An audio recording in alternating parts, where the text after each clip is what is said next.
Mais que se passe-t-il? Jane n'a pas pu se résoudre à dire la vérité à sa mère. Que son gendre orchestrait la destruction de leur communauté dans le cadre d'une vendetta vieille de plusieurs décennies. Au lieu de cela, elle a simplement dit « Je me renseigne sur certains aspects de ses promoteurs.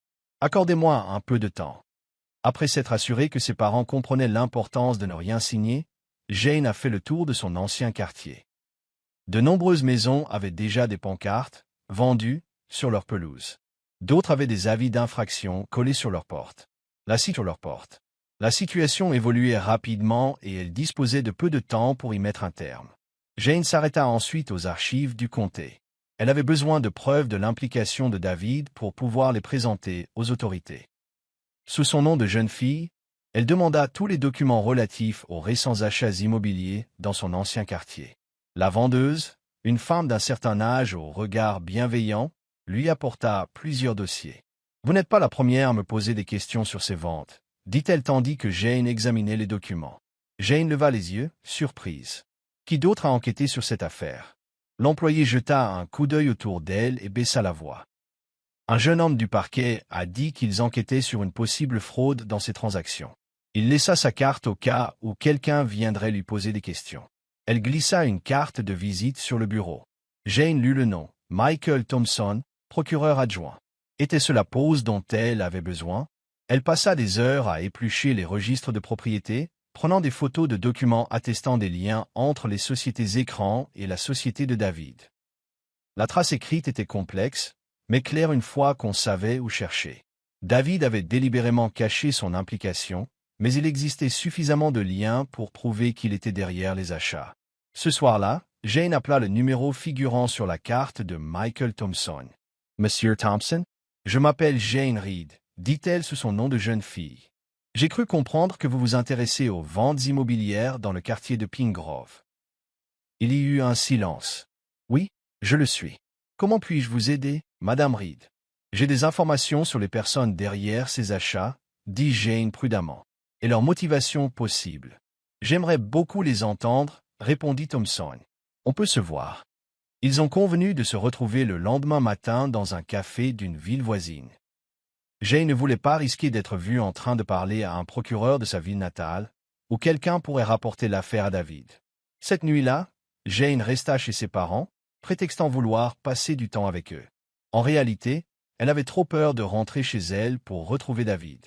Chaque mensonge qu'elle disait la pesait, mais elle se rappelait que son mariage tout entier avait été bâti sur ces mensonges.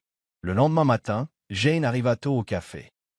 Michael Thompson était plus jeune qu'elle ne l'aurait cru, peut-être la trentaine, avec un regard sérieux et une poignée de main ferme. « Merci de m'avoir accueilli, » dit-il alors qu'ils étaient assis dans un coin tranquille. « Nous étudions ces achats depuis des mois, mais nous nous heurtons à des obstacles à chaque tournant. » Jane prit une grande inspiration. « Je sais qui est derrière tout ça.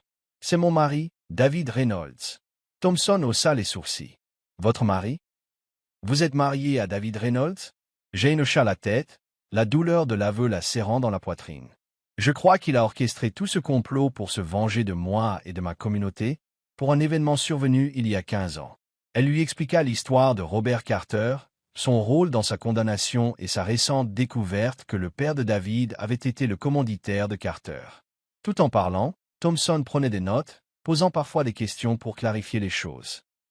Lorsqu'elle eut terminé, il se rassit, l'air troublé. « Madame Reed, ou devrais-je dire Madame Reynolds, ce que vous décrivez est une fraude élaborée, voire une conspiration.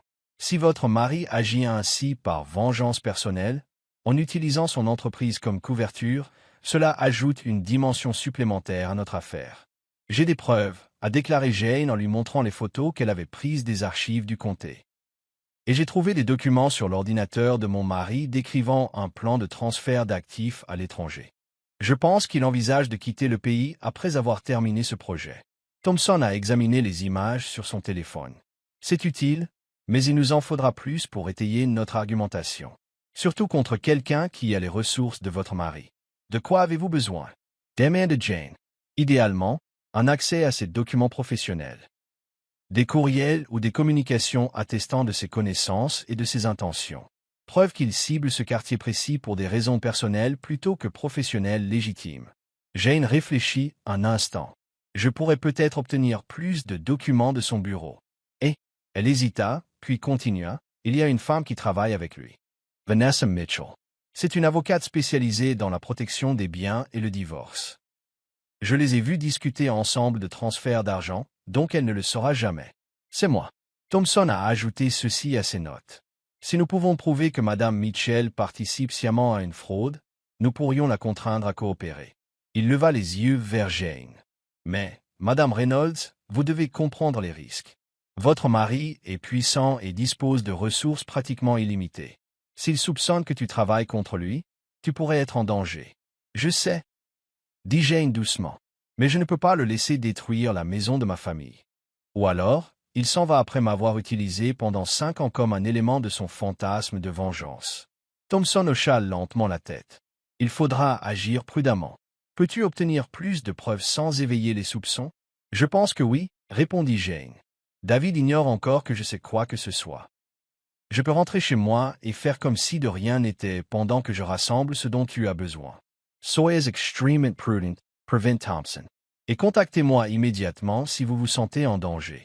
En se séparant, Jane ressentit un étrange mélange de peur et de détermination. Pour la première fois depuis qu'elle avait découvert la trahison de David, elle avait de l'espoir. Si elle pouvait contribuer à constituer un dossier contre lui, elle pourrait peut-être déjouer ses plans avant qu'il ne soit trop tard.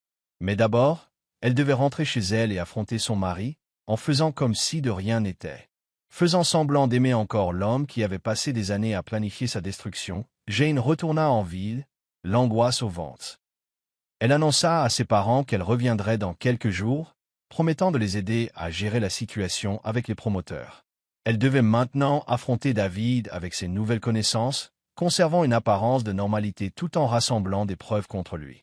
Tandis que l'ascenseur montait jusqu'à leur appartement, Jane prit une grande inspiration pour se calmer.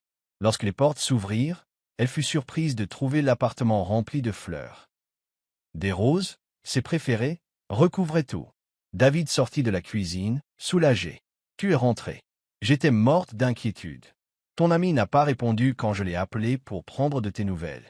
Jane s'est figée un instant, réalisant que son mensonge sur la visite d'une amie malade avait été découvert. Elle s'est vite remise. « J'étais chez mes parents ?» a-t-elle admis. « Je ne te l'ai pas dit, car je savais que tu me demanderais pourquoi et je ne voulais pas t'inquiéter. Maman a eu des problèmes avec les promoteurs du quartier. » L'expression de David changea subtilement, l'inquiétude laissant place à un regard plus calculé. Mais le changement fut si rapide que Jane aurait pu le manquer si elle n'avait pas été attentive. « Pourquoi ne me l'as-tu pas dit ?» demanda-t-il en s'approchant pour la prendre dans ses bras. « Tu sais que j'aurais pu aider. » Jane lui rendit son étreinte, luttant contre l'envie de se retirer. « Je sais. Je voulais juste m'en occuper moi-même.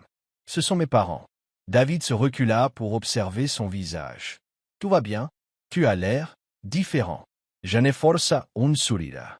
Juste fatigué. » C'était émouvant de voir mon ancien quartier changer autant. « Le changement peut avoir du bon, » dit David en la conduisant vers le canapé. « Ce quartier est en difficulté depuis des années.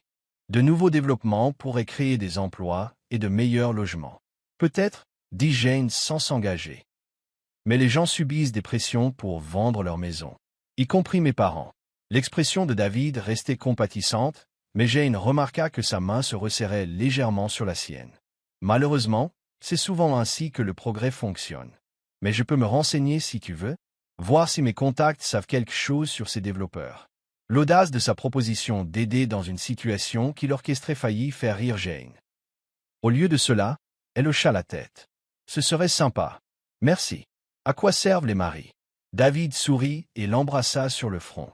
Et maintenant, que diriez-vous d'aller dîner? J'ai réservé aux Lumières. Jane a reconnu la manœuvre de diversion. Lumière était son restaurant préféré, un restaurant où elles allaient rarement car il fallait réserver des mois à l'avance. David faisait tout pour la distraire. Ça a l'air génial, dit-elle. Laisse-moi d'abord me rafraîchir.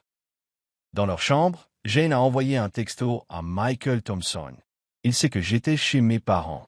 Ça semble suspect. Nous essaierons d'accéder au bureau ce soir.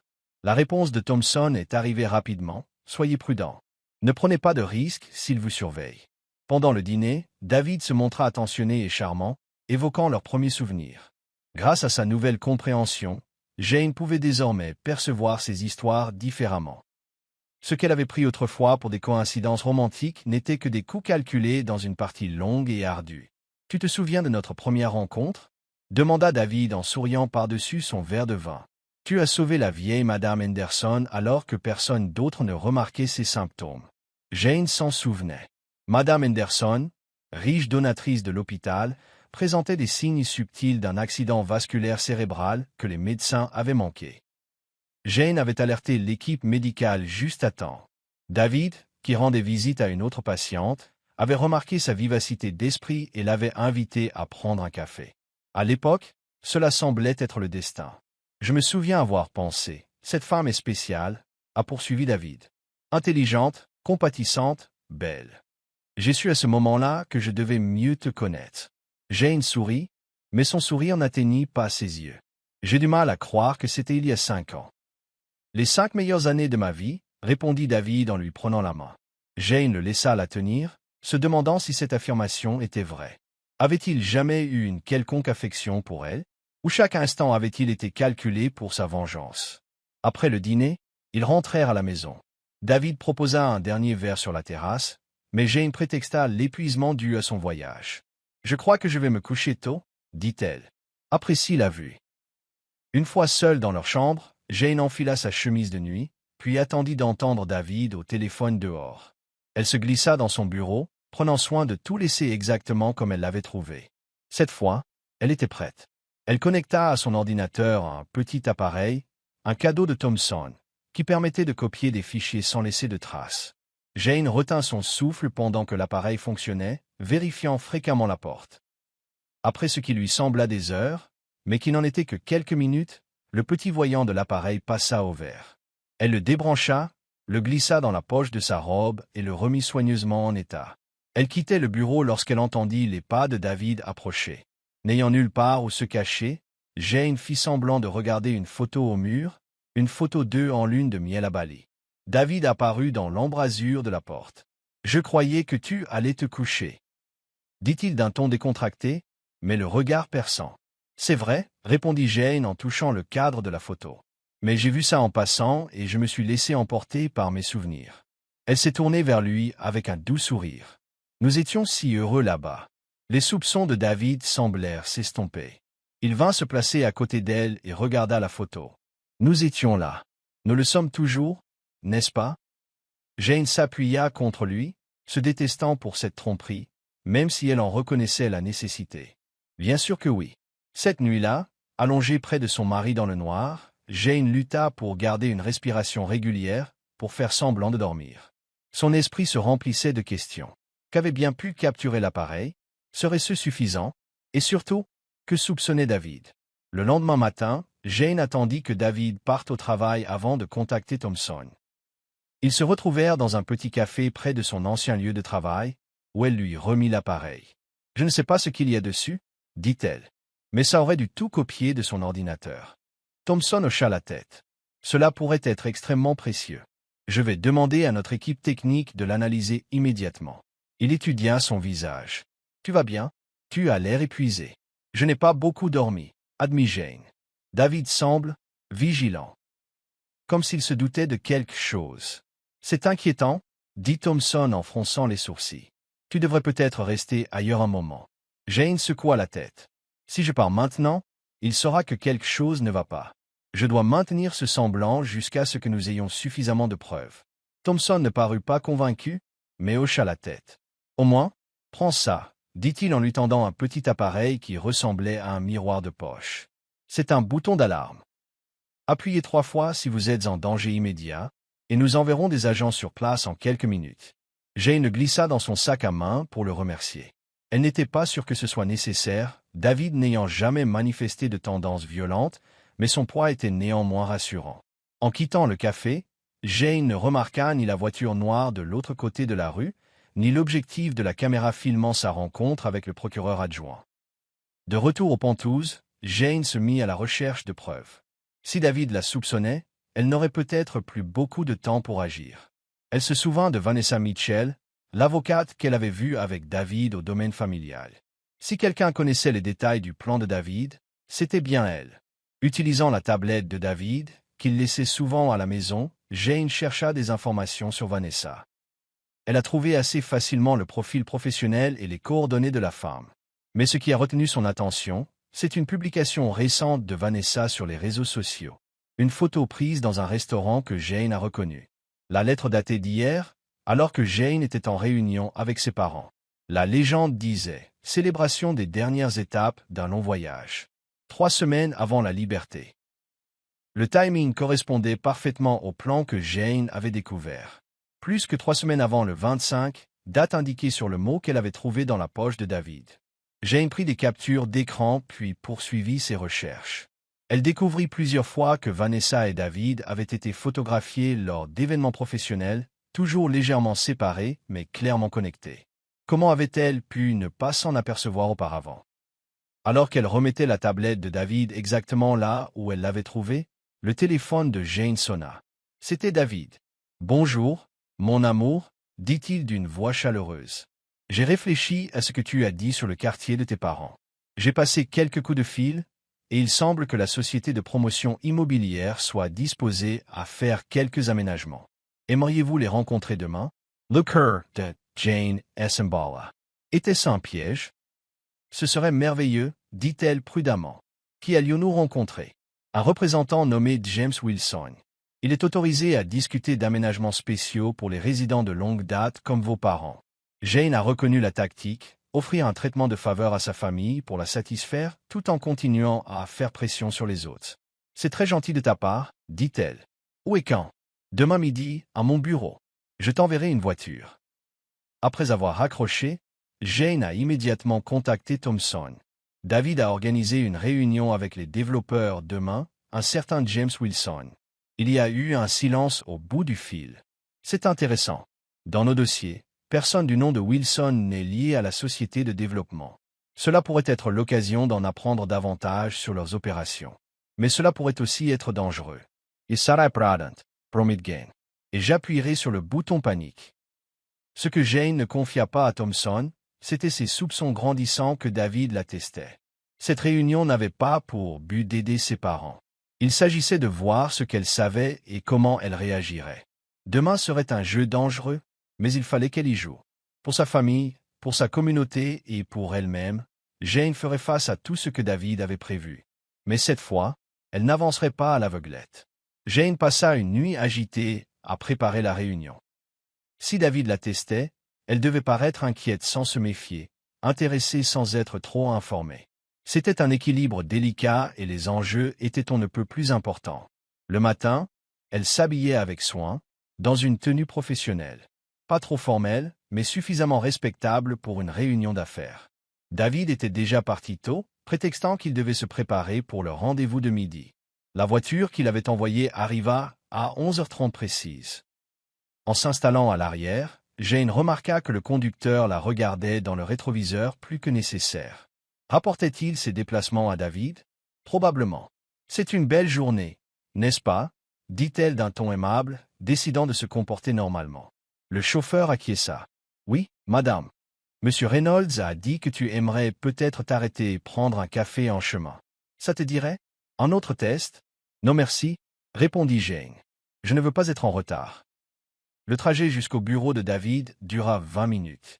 Jane passa ce temps à répéter mentalement ce qu'elle savait et à décider ce qu'elle pouvait révéler en toute sécurité.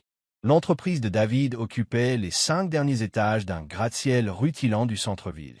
Une manifestation physique de son infériorité, au-dessus des gens ordinaires, y compris des habitants de son ancien quartier. Dans le hall, Jane fut accueillie par l'assistante de direction des David, une femme, toujours cordiale mais distante. Bienvenue à Madame Reynolds. Monsieur Reynolds vous attend dans la salle de conférence du 50e étage. Je vous accompagne. L'ascenseur s'est déroulé dans le silence. Jane remarqua que Sarah consultait sa montre à plusieurs reprises, l'air nerveux. Arrivée au 50e étage, Sarah la conduisit dans un long couloir jusqu'à une double porte au bout. Nous y sommes, dit Sarah avant d'hésiter. Madame Reynolds, soyez prudent. Avant que Jane puisse lui demander ce qu'elle voulait dire, Sarah s'était retournée et avait rapidement regagné l'ascenseur. Jane prit une grande inspiration et ouvrit la porte. La salle de conférence était impressionnante. Des baies vitrées offraient une vue panoramique sur la ville, et une immense table en bois poli dominait l'espace. David était assis en bout de table, ressemblant en tout point au puissant PDG dans son costume sur mesure. À ses côtés, Vanessa Mitchell, les lunettes rouges dont Jane se souvenait perchées sur son nez, examinait les documents. Il n'y avait aucun signe de qui que ce soit qui pourrait être James Wilson. « Ma chérie », dit David en se levant pour l'embrasser sur la joue. « Merci d'être venu. Tout est souvenirs de Vanessa. Elle s'occupe des aspects juridiques du projet de développement. » Jane hocha la tête et lui tendit la main. « Oui, on s'est rencontrés à la fête de Noël l'année dernière. » La poignée de main de Vanessa fut brève et froide. « Madame Reynolds. » Jane prit place en face d'elle, gardant son calme malgré le fait que cette rencontre n'avait rien à voir avec l'aide apportée à ses parents. « Je croyais qu'on rencontrait quelqu'un de la société de développement. James Wilson. » David et Vanessa échangèrent un regard que Jane ne put interpréter. « Il y a eu un changement de programme, » dit David d'un ton calme. Avant de faire appel à des personnes extérieures, Vanessa pensa qu'il serait bon que nous discutions de certains aspects de la situation en privé. « Je vois, » dit Jane en joignant les mains sur la table. « De quels aspects vouliez-vous parler ?» Vanessa ouvrit un dossier. « Madame Reynolds, j'ai cru comprendre que vous vous êtes renseignée sur le projet de développement de Pine Grove. » Elle se rendait aux archives du comté et discutait avec les habitants. Il savait donc qu'elle enquêtait. Jane garda une expression neutre. « Oui, je m'inquiète pour mes parents et leurs voisins. Beaucoup d'entre eux vivent là depuis des décennies et subissent des pressions pour quitter leur logement. C'est un projet de rénovation classique, » a déclaré Vanessa d'un ton dédaigneux. « Le quartier est en déclin, les prix de l'immobilier sont bas.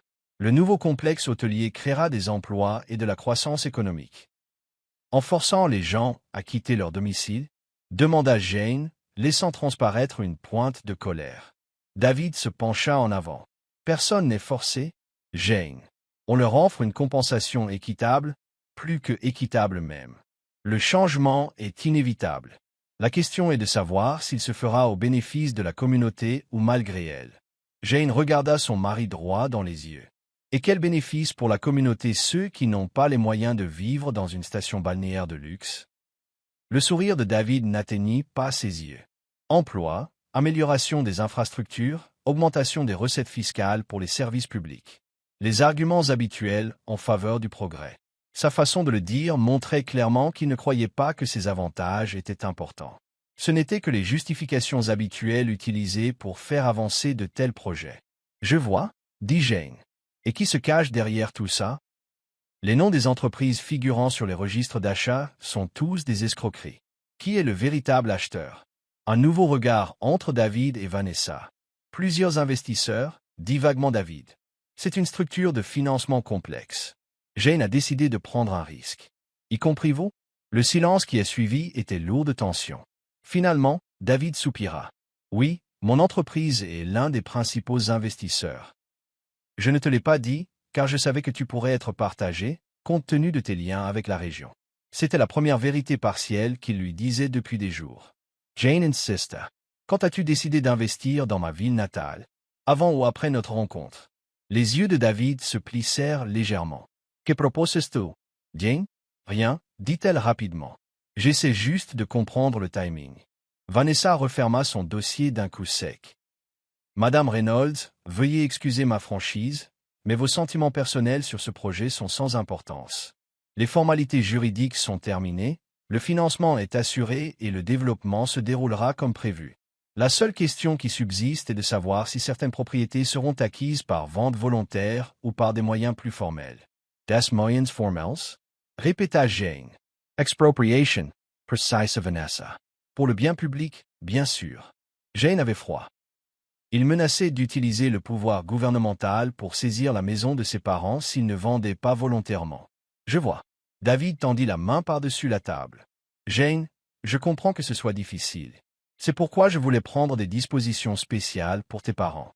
Ils peuvent être relogés gratuitement dans un charmant condo du nouveau lotissement. Un appartement d'angle avec vue sur le lac. L'offre visait à l'apaiser, à acheter son silence et sa coopération. J'en ai force à un sourire. C'est très généreux. J'en discuterai avec eux. David semblait solich. Excellent. Je savais que tu serais raisonnable une fois que tu aurais compris la situation. Jane se leva et ramassa son sac. Si c'était tout ce que je pouvais faire, je promis de retrouver un ami pour déjeuner. David se leva aussi. Bien sûr. Je demanderai au chauffeur de vous emmener où vous voulez. Alors que Jane se retournait pour partir, Vanessa prit la parole. Madame Reynolds, une dernière chose. Si vous continuez à vous renseigner sur ce projet, cela pourrait créer des complications pour toutes les personnes concernées. La menace était à peine voilée. Jane hocha la tête. Je comprends. Dans l'ascenseur, Jane s'appuyait contre le mur, le cœur battant. La réunion avait confirmé ses pires craintes. David était derrière le projet de développement et il était prêt à tout pour le mener à bien. Mais elle n'avait toujours pas de preuves concrètes de ses motivations. Rien qui puisse tenir devant un tribunal. Dehors, le chauffeur de David attendait près de la voiture. Où va Madame Reynolds? Jane prit une décision rapide. La bibliothèque centrale, s'il vous plaît? À la bibliothèque, Jane trouva un coin tranquille et appela Thompson. Ils savent que j'ai enquêté, dit-elle sans préambule. David a admis être un investisseur dans le projet, mais a affirmé qu'il ne s'agissait que d'une simple affaire. Il menace d'utiliser le droit d'expropriation si les gens refusent de vendre de leur plein gré. C'est inquiétant, mais pas illégal en soi, a répondu Thompson. Il nous faut un élément reliant la décision commerciale à une vengeance personnelle. Notre équipe technique vous a-t-elle donné des nouvelles des fichiers que vous avez fournis? Rien pour l'instant, dit Jane. Mais j'ai une autre idée. Robert Carter a mentionné que Gregory Reynolds, le père de David, était son associé silencieux il y a 15 ans. Il doit y avoir des traces de ce partenariat quelque part. Nous avons cherché, a déclaré Thompson. Gregory Reynolds était très prudent, mais il pourrait y avoir un autre angle d'attaque. D'après notre enquête, Vanessa Mitchell a géré la succession de Gregory après sa mort. S'il existait des documents attestant de ses projets de vengeance, elle les aurait peut-être, pensa Jane. Son bureau se trouve dans le même bâtiment que celui de David. Si seulement je pouvais y accéder. Absolument pas, interrompit Thompson. C'est une effraction. C'est trop dangereux et toute preuve obtenue de cette manière serait irrecevable. Jane savait qu'il avait raison, mais la frustration la rongeait. Alors, que faire? L'équipe technique pourrait ne rien trouver de concret sur l'appareil. Et même si elle le trouvait, David pourrait prétendre que le développement n'est qu'une affaire commerciale. Sans preuve de ses véritables motivations, nous ne pouvons pas l'arrêter. Il y eut un silence au bout du fil. Finalement, Thompson dit qu'il y avait peut-être une autre solution. Nous montons un dossier contre Vanessa Mitchell depuis un certain temps. Elle a été impliquée dans plusieurs transactions immobilières douteuses, et pas seulement celle-ci. Si seulement nous pouvions la retourner contre David. Comment? Demanda Jane. Il nous faut plus de points de pression, dit Thompson. Vanessa a-t-elle des vulnérabilités? Des problèmes familiaux, financiers, des faiblesses personnelles? Jane repensa à ce qu'elle avait vu et entendu. Je ne sais pas grand-chose d'elle personnellement. Mais à la résidence, quand je les ai entendus parler de transfert d'argent, David a évoqué notre arrangement. Et Vanessa a ri et a dit quelque chose comme « 5 ans passés à jouer les seconds rôles, ça valait presque le coup. » Intéressant, Assange Thompson. Cela suggère qu'elle espère un avantage personnel au-delà des frais juridiques. Peut-être est-elle plus impliquée avec David que professionnellement. Cette implication a frappé Jane comme un coup dur. David avait-il eu une liaison avec Vanessa depuis le début? L'idée ne devrait pas lui faire de mal. Pas après avoir découvert que leur mariage était une imposture, mais c'était le cas. J'ai besoin d'en savoir plus sur elle, dit Jane d'un ton décisif. Et je crois savoir qui pourrait m'aider. Après avoir raccroché avec Thompson, Jane a contacté Sarah, l'assistante de direction de David. Elle n'avait jamais été proche, mais l'avertissement de Sarah avant la réunion suggérait qu'elle en savait peut-être plus qu'elle ne le laissait paraître. À la surprise de Jane, Sarah accepta de la retrouver dans un petit café loin du bureau de David. La femme qui arriva semblait nerveuse, jetant de fréquents coups d'œil à la porte comme si elle s'attendait à être suivie. « Je ne devrais pas être ici, » dit Sarah en s'asseyant en face de Jane. « Si Monsieur Reynolds l'apprend. »« J'apprécie le risque que vous prenez, » dit Jane sincèrement. « Mais j'ai besoin de comprendre ce qui se passe. Tu as essayé de me prévenir tout à l'heure. » « Pourquoi ?» Sarah a hésité, puis a semblé prendre une décision. « Je travaille pour Monsieur Reynolds depuis 8 ans. J'étais l'assistante de son père avant ça. J'ai vu des choses. » « Quel genre de choses ?» demanda gentiment Jane. « Les hommes de Reynolds ne pardonnent pas. De son vivant, Gregory tenait une liste des personnes qu'il avait contrariées, des entreprises qui avaient refusé de travailler avec lui. Il a appelé cela son bilan. Sarah a regard son café intact. David a perpétué la tradition. Jane sentit un frisson. Et je suis sur cette liste? Sarah hocha la tête. Toi et tous ceux qui sont liés à l'affaire Carter. Quand David t'a rencontré à l'hôpital, ce n'était pas un hasard. Il t'observait depuis des mois, guettant une opportunité. La confirmation de ses soupçons était à la fois justificative et dévastatrice. Et Vanessa Mitchell, quel est son rôle dans tout ça? L'expression de Sarah se durcit. Elle a été la compagne de David pendant des années. Avant toi, pendant toi. Elle s'occupe de l'aspect juridique de ses affaires, les réglementations, comme il les appelle. Et elle espère être récompensée une fois le projet de Pine Grove terminé. Recompense see comment? Demanda Jane. Le mariage, dit simplement Sarah.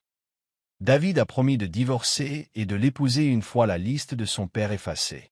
Le projet de Pine Grove est le point final. Jane assimila cette information, les pièces du puzzle se mettant en place. Pourquoi me dis-tu ça? Tu risques au moins ton travail. Les yeux de Sarah se remplirent de larmes inattendues. Parce que je l'ai aidé. J'ai fait des recherches sur toi, j'ai trouvé tes faiblesses, tes désirs. Je l'ai aidé à devenir l'homme parfait pour toi. Et je le regrette chaque jour depuis. Jane tendit la main tremblante de Sarah par-dessus la table. Aide-moi à l'arrêter. Pas seulement pour moi, mais pour tous les habitants de Pine Grove. Sarah s'essuya les yeux. De quoi as-tu besoin? De preuves, dit Jane. La preuve que ce n'est pas une affaire, mais une vengeance personnelle. Et des informations sur Vanessa Mitchell qui pourraient l'inciter à se retourner contre David. Sarah réfléchit un instant. David tient un journal intime.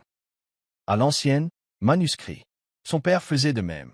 C'est là qu'ils suivent les ajustements oculaires, les plans de vengeance des personnes qu'ils ont ruinées. Ils ne les mettraient jamais sur un ordinateur, ni là où quelqu'un pourrait les trouver. Où les gardent-ils? Demanda Jane, l'espoir naissant. Chez toi, dit Sarah, caché dans un endroit qu'il croit parfaitement sûr. L'esprit de Jane s'emballa. Un journal caché dans leur appartement? Où David cacherait-il quelque chose d'aussi important? Dans un endroit qu'il croyait complètement à l'abri d'elle. Je dois rentrer, dit Sarah en se levant. David a des réunions tout l'après-midi, puis un dîner avec des investisseurs. Il ne rentrera pas avant tard. Jane hocha la tête et se leva pour prendre la femme dans ses bras. Merci. Pour tout. Tandis que Sarah s'éloignait précipitamment, Jane regarda sa montre. Elle avait quelques heures pour fouiller le Pentouse avant le retour de David. Si elle retrouvait ce journal, elle aurait peut-être enfin les preuves nécessaires pour contrecarrer son plan et sauver sa communauté. Mais elle devait d'abord appeler Thompson et le tenir au courant de ce qu'elle avait appris. Il ne s'agissait plus seulement d'arrêter un projet de développement. Il s'agissait de révéler des années de vengeance calculée et de manipulation qui avaient affecté d'innombrables vies, y compris la sienne. En composant le numéro de Thompson, Jane sentit un calme étrange l'envahir. La douleur de la trahison de David était toujours présente, mais elle était éclipsée par la détermination. Il avait passé des années à planifier sa destruction. Maintenant, elle allait utiliser tout ce qu'elle avait appris pour l'arrêter, et peut-être rendre à son tour justice karmiquement. Jane retourna au Pentouse avec un sentiment d'urgence. Si Sarah avait raison au sujet du journal intime de David, le retrouver pourrait fournir les preuves nécessaires pour l'arrêter. Mais où cacherait-il quelque chose d'aussi important? Elle commença par son bureau, cherchant méthodiquement des compartiments ou des coffres-forts cachés. Elle fouilla derrière chaque tableau, sous chaque tiroir, dans chaque livre. Rien. Se dirigeant vers leur chambre, Jane examina le placard de David. Ses costumes étaient parfaitement rangés, ses chaussures parfaitement alignées sur les portants. David avait toujours été méticuleux quant à son apparence, ce qu'elle avait autrefois trouvé attachant. Maintenant, cela semblait être un autre aspect de son contrôle. Au fond du placard se trouvait une armoire fermée à clé où David conservait des montres et des boutons de manchette de valeur. Jane n'y avait jamais prêté beaucoup d'attention auparavant. Les bijoux ne l'intéressaient pas, et David ne lui avait jamais suggéré de regarder à l'intérieur. À l'aide d'une épingle à cheveux, Jane parvint à crocheter la serrure, un savoir-faire qu'elle tenait de son frère enfant. À l'intérieur, comme prévu, se trouvaient des plateaux en velours contenant montres et boutons de manchette. Mais en examinant le meuble de plus près, Jane remarqua quelque chose d'étrange dans ses dimensions. L'intérieur semblait moins profond que l'extérieur ne le laissait entendre. Elle retira tous les plateaux et appuya contre le mur du fond. Sur le côté droit, elle sentit un léger cadeau. En appuyant plus fort, un panneau s'ouvrit avec un clic, révélant un compartiment caché. À l'intérieur se trouvait un livre relié en cuir, vieux et usé. Le cœur de Jane s'emballa tandis qu'elle le sortait avec précaution et le portait jusqu'au lit. En ouvrant le journal, Jane découvrit une écriture élégante qui n'était pas celle de David. Les entrées remontaient à près de 20 ans. Il s'agissait sans doute du journal original de Gregory Reynolds, repris par son fils. Elle s'est tournée vers les entrées datant d'il y a 15 ans, à l'époque de l'affaire Carter. Ce qu'elle a lu l'a glacée. 15 juin 2010, la situation Carter est devenue intenable. La jeune fille, Géride, s'est rendue aux autorités avec des documents susceptibles de m'impliquer. Carter assume la responsabilité comme convenu, mais je dois rester innocent. Le projet Pine Grove est reporté sine die. Des ajustements s'imposent. 30 juin 2010, Carter condamné. L'embarras public est inévitable. Les pertes financières sont importantes. Les habitants de Pine Grove célèbrent leur victoire. Ils apprendront que la victoire contre un Reynolds est toujours temporaire. La jeune Reynolds doit en particulier en tirer une leçon. Début de la phase de planification. Jane se sentit esséurée en lisant les calculs froids de vengeance de Gregory contre son adolescence. Elle se tourna vers les entrées ultérieures, après la mort de Gregory, lorsque David avait repris le journal. 3 avril 2020, le travail de son père se poursuit. J. Reed a été retrouvée comme infirmière à l'hôpital Mémorial. La surveillance confirme qu'elle reste déterminée à aider les gens. Cet idéalisme causera sa perte. Stratégie d'approche élaborée. 21 mai 2020, premier contact avec J. Reed à l'hôpital. Présentée comme une rencontre fortuite. Elle est prudente mais réceptive. Les bases sont posées pour une interaction ultérieure. 15 octobre 2020, J. Reed accepte des rencontres régulières. Ses préférences personnelles et son historique sont documentés pour renforcer son attrait. Elle est convaincue que notre intérêt commun pour le service communautaire est sincère. Reflection. Les mains de Jane tremblaient en lisant le récit clinique de David sur leur relation. Ce qu'elle avait cru être une belle histoire d'amour était en réalité une opération calculée. Chaque rendez-vous, chaque conversation, chaque coïncidence apparente avait été orchestrée. 30 mars 2021, demande en mariage acceptée.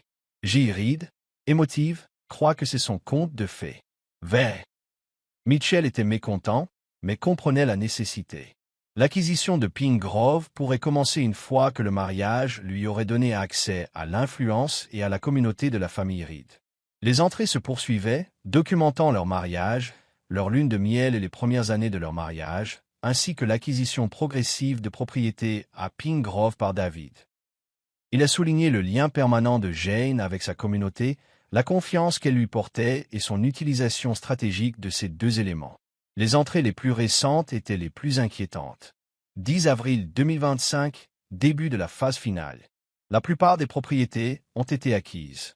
Les parents de Reed restent un obstacle, mais peuvent bénéficier d'un effet de levier grâce à J. Les préparatifs du transfert d'actifs sont terminés. V. Mitchell a admirablement bien rempli sa mission, comme convenu à la fin du contrat. 1er mai 2025, J s'intéresse de plus en plus à la situation de Pine Grove. Le calendrier est accéléré. La date d'achèvement est fixée au 25 mai. Il fallait éliminer tous les détails d'ici là. L'expression « détail à éliminer » fit froid dans le dos de Jane. David préparait-il autre chose que le projet de développement et le divorce? Quelque chose qui pourrait expliquer pourquoi Sarah avait semblé si effrayée. Jane, pages les plus compromettantes, puis remit soigneusement le journal dans sa cachette, s'assurant que tout paraissait intact. Elle a envoyé les images à Thompson avec un SMS. Trouvé. Preuve de tout. Gregory a commencé, David a continué. Des détails à régler pour le 25 mai, un danger potentiel. La réponse de Thompson a été immédiate. Dégagez de là immédiatement. Venez à mon bureau. J'amène mon équipe pour examiner les preuves. Jane a rassemblé quelques affaires essentielles dans un petit sac, ne voulant pas donner l'impression de partir définitivement, au cas où David reviendrait plus tôt ou que quelqu'un surveille le bâtiment. Alors qu'elle s'apprêtait à partir, son téléphone sonna. C'était sa mère. « Ma chérie, il vient de se passer une chose étrange, dit sa mère, l'air perplexe. Un homme est venu dire qu'il y avait une fuite de gaz dans le quartier. Ils évacuaient tout le monde dans un rayon de 3 pâtés de maison. Il a dit qu'il fallait aller dans un hôtel qu'ils avaient réservé. Jane a immédiatement tiré la sonnette d'alarme. Maman, ne les accompagne pas. Ce n'est pas une véritable évacuation. Appelez la police et vérifiez qu'il n'y a pas de fuite de gaz. Mais l'homme avait une pièce d'identité, a protesté sa mère. Il a dit qu'il était dangereux de rester. Maman, écoute-moi, dit Jane d'un ton pressant. C'est en partie ce que j'essaie de comprendre. Ces gens ne sont pas ceux qu'ils prétendent être. Où est papa? Il est allé avec un autre homme chercher des papiers dans son bureau, répondit sa mère.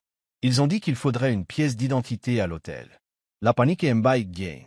Maman, dis à papa de ne rien signer. Rien du tout. J'arrive tout de suite. Appelez la police, verrouillez les portes et ne laissez entrer personne avant mon arrivée. Jane raccrocha et appela immédiatement Thompson. Ils sont chez mes parents en ce moment, dit-elle sans préambule. Fausse évacuation suite à une fuite de gaz. Je pense qu'ils essaient de faire signer quelque chose à mes parents. J'envoie immédiatement des agents à leur adresse, a déclaré Thompson. Arrivez aussi vite que possible, mais soyez prudents. Si David accélère son chrono, c'est peut-être qu'il sait qu'on le traque.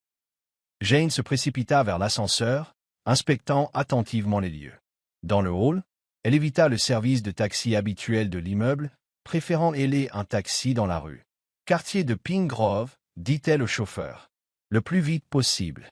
Pendant le trajet, Jane tenta à plusieurs reprises d'appeler ses parents, mais sans succès. Son anxiété augmentait à chaque sonnerie sans réponse. Et si les proches de David avaient déjà expulsé ses parents de chez eux? Et s'ils étaient contraints de céder leurs biens à l'instant même? Lorsque le taxi entra dans son ancien quartier, Jane fut stupéfaite de voir des voitures de police au gyrophare et une foule d'habitants désemparés dans la rue. Un policier s'exprimait dans un mégaphone, informant tout le monde qu'il n'y avait pas de fuite de gaz et qu'il était temps de rentrer chez soi. Jane paya le chauffeur et se précipita vers la maison de ses parents. En approchant, elle aperçut Thompson, debout sur la pelouse, en train de discuter avec plusieurs policiers. Le soulagement l'envahit lorsqu'elle aperçut ses parents assis sur le porche, l'air secoué mais indemne. « Maman, papa » appela Jane en courant pour les prendre dans ses bras. « Jane, que se passe-t-il » demanda son père. Ces hommes ont dit qu'il y avait une fuite de gaz, puis la police est arrivée en disant que c'était faux. Thompson s'est approché. « Madame Reynolds. Nous sommes arrivés juste à temps. Les hommes présentaient à vos parents des documents de transfert de propriété en urgence. S'ils les avaient signés, ils auraient immédiatement pris possession de la maison pour une fraction de sa valeur. » La mère de Jane parut stupéfaite. Mais ils avaient des papiers d'identité. Ils avaient l'air officiel. Faux, dit Thompson d'un ton sombre. Nous en avons arrêté 2, mais un 3e s'est évadé. Ils ont admis travailler pour une filiale de Reynolds Enterprises. Jane se tourna vers ses parents. J'ai tellement de choses à vous expliquer. Mais pour l'instant, j'ai besoin que vous prépariez quelques affaires. Tu ne peux pas rester ici ce soir. Pourquoi pas? Demanda son père. C'est notre maison. Parce que ce n'est pas sûr, dit doucement Jane. Les hommes qui étaient là travaillaient pour David. Ses parents la regardèrent, incrédules. Ton mari? Mais pourquoi le ferait-il? Jane secoua la tête. C'est compliqué et je te promets de tout expliquer. Mais pour l'instant, il faut te mettre en sécurité. Thompson hocha la tête. Nous avons réservé un hôtel sécurisé. Des agents vous escorteront et resteront sur vos gardes. Madame Reynolds, il faut qu'on parle de la suite. Alors que ses parents rentraient à contre-cœur pour faire leurs bagages, Jane se tourna vers Thompson. C'est grave? Les preuves que vous avez envoyées sont explosives, répondit Thompson. Cela témoigne clairement d'une conspiration de plusieurs années, motivée par une vengeance personnelle. Nous préparons actuellement des mandats d'arrêt contre David Reynolds et Vanessa Mitchell. Mais il y a un problème. Quel genre de problème? Demanda Jane. David Reynolds n'est pas à son bureau. D'après son assistante, il a annulé toutes ses réunions de l'après-midi et est parti brusquement il y a environ 1 heure. Juste au moment où tu as trouvé le journal, Jane avait froid. Il le sait. Thompson hocha la tête d'un air sombre. Apparemment oui. Ce qui signifie que vous n'êtes pas en sécurité non plus. Une fois vos parents en sécurité, nous devons vous emmener dans un endroit protégé. Jane a accepté d'aider ses parents à rassembler leurs affaires essentielles. Alors qu'ils s'apprêtaient à partir, le téléphone de Jane a sonné. L'appelant affichait le nom de David. Elle montra l'écran à Thompson, qui hocha la tête et lui fit signe de répondre, mais mit le haut-parleur. « Bonjour. » Jane dit en essayant de garder une voix calme. « Jane !» La voix de David était calme, presque agréable. « Je suis rentré tôt pour te faire une surprise, mais tu n'étais pas là. Où es-tu, chérie ?» Jane hésita, puis se décida pour une demi-vérité. « Je suis chez mes parents. » Il y avait une sorte d'agitation ici. Des gens prétendaient qu'il y avait une fuite de gaz. « C'est étrange, » répondit David, sans paraître surpris. « Ils vont bien? » « Oui, juste confus. » La police a réglé le problème. Il y a eu un silence. « La police? Je suis contente que tout aille bien. Quand rentres-tu » Thompson secoua la tête en murmurant. « Ne reviens pas. »« Je ne sais pas, » dit Jane. « Mes parents sont assez bouleversés. Je vais peut-être rester chez eux ce soir. » Une autre pause. « Je vois. C'est dommage. J'avais prévu une soirée spéciale pour nous. Mais je comprends. La famille passe avant tout. » Son ton changea légèrement, se durcissant. « À ce propos, je suis passé à mon bureau en rentrant. Sarah semble être partie plus tôt que prévu sans explication. Auriez-vous des nouvelles ?» La question était désinvolte, mais Jane en aperçut le fond dangereux. « Non, mentit-elle. Pourquoi le ferais-je ?»« Sans raison, » répondit David d'une voix douce. « Juste par curiosité. Bon, présente mes salutations à tes parents. À bientôt. » L'appel prit fin, laissant Jane les yeux rivés sur son téléphone. « Il sait ?» murmura-t-elle. « Il sait tout. » Thompson lui prit doucement le bras. « Raison de plus pour que vous et vos parents soyez immédiatement mis en sécurité. Des agents seront présents à votre domicile, dans l'heure, pour exécuter les mandats de perquisition. Si David Reynolds est toujours là, il sera placé en garde à vue. » En quittant la maison, Jane ne parvenait pas à se défaire du sentiment que ce n'était pas fini. David avait passé des années à préparer sa vengeance. Il n'abandonnerait pas facilement. Et la froideur de sa voix lorsqu'il mentionna Sarah fit craindre à Jane pour l'assistante qui l'avait aidée. Dans la voiture de police en route vers l'hôtel sécurisé, Jane envoya un SMS d'avertissement à Sarah. « David le sait. Va dans un endroit sûr. Ne rentre pas chez toi. » Elle espérait seulement qu'il n'était pas trop tard. L'hôtel sécurisé était en réalité un petit complexe d'appartements utilisé par le parquet pour héberger les témoins dans des affaires très médiatisées. Jane et ses parents disposaient d'un appartement de 2 chambres avec un petit salon et une cuisine. Des agents étaient postés dans le couloir et à toutes les entrées du bâtiment. Après avoir installé ses parents, Jane s'assit avec Thompson dans le salon. Ses parents l'écoutèrent, stupéfaits, tout lui expliquer. Le lien de Gregory Reynolds avec Robert Carter, les tromperies de David depuis des années et le projet de détruire leur communauté par vengeance. « C'est impossible, » dit son père lorsqu'elle eut terminé. « Tu dis que tout ton mariage était un mensonge, que David t'a courtisé juste pour te faire du mal. » Jane hocha la tête, la douleur encore vive malgré sa colère. Le journal le dit clairement. Chaque coïncidence, chaque geste romantique, tout était calculé pour gagner ma confiance. Et par mon intermédiaire, gagner en influence à Pine Grove. Sa mère lui tendit la main. « Oh, ma chérie, je suis tellement désolé. » Thompson a étalé plusieurs documents sur la table basse. Nous disposons désormais de suffisamment de preuves pour arrêter David Reynolds et stopper le projet de développement. Les écritures du journal, combinées à la fausse tentative d'évacuation d'aujourd'hui, établissent clairement une intention criminelle. « Tu l'as trouvé » demanda Jane. Thompson secoua la tête. « Pas encore. Il n'était pas dans votre appartement à l'arrivée des policiers. Nous avons gelé ses comptes principaux et placé des alertes aux aéroports et aux postes frontières, mais il a des ressources, conclut Jane. D'autres comptes, des avions privés, des propriétés sous d'autres noms. Exactement, a déclaré Thompson. Nous sommes également inquiets pour Vanessa Mitchell. Elle n'a pas non plus été localisée. Le téléphone de Jane sonna, un message venait de Sarah, en sécurité chez une amie. Le bureau était en désordre. La machine virtuelle nettoie les fichiers. On parle d'un plan d'urgence activé. Jane a montré le message à Thompson. Quel plan d'urgence? Rien à ce sujet dans le journal. Thompson fronça les sourcils. Ça pouvait être n'importe quoi. Des issues de secours, des méthodes alternatives pour faire pression sur les propriétaires ou... Il hésita. Ou quoi? Demanda Jane. Ou quelque chose de plus radical, dit prudemment Thompson. Les gens comme David Reynolds n'aiment pas perdre.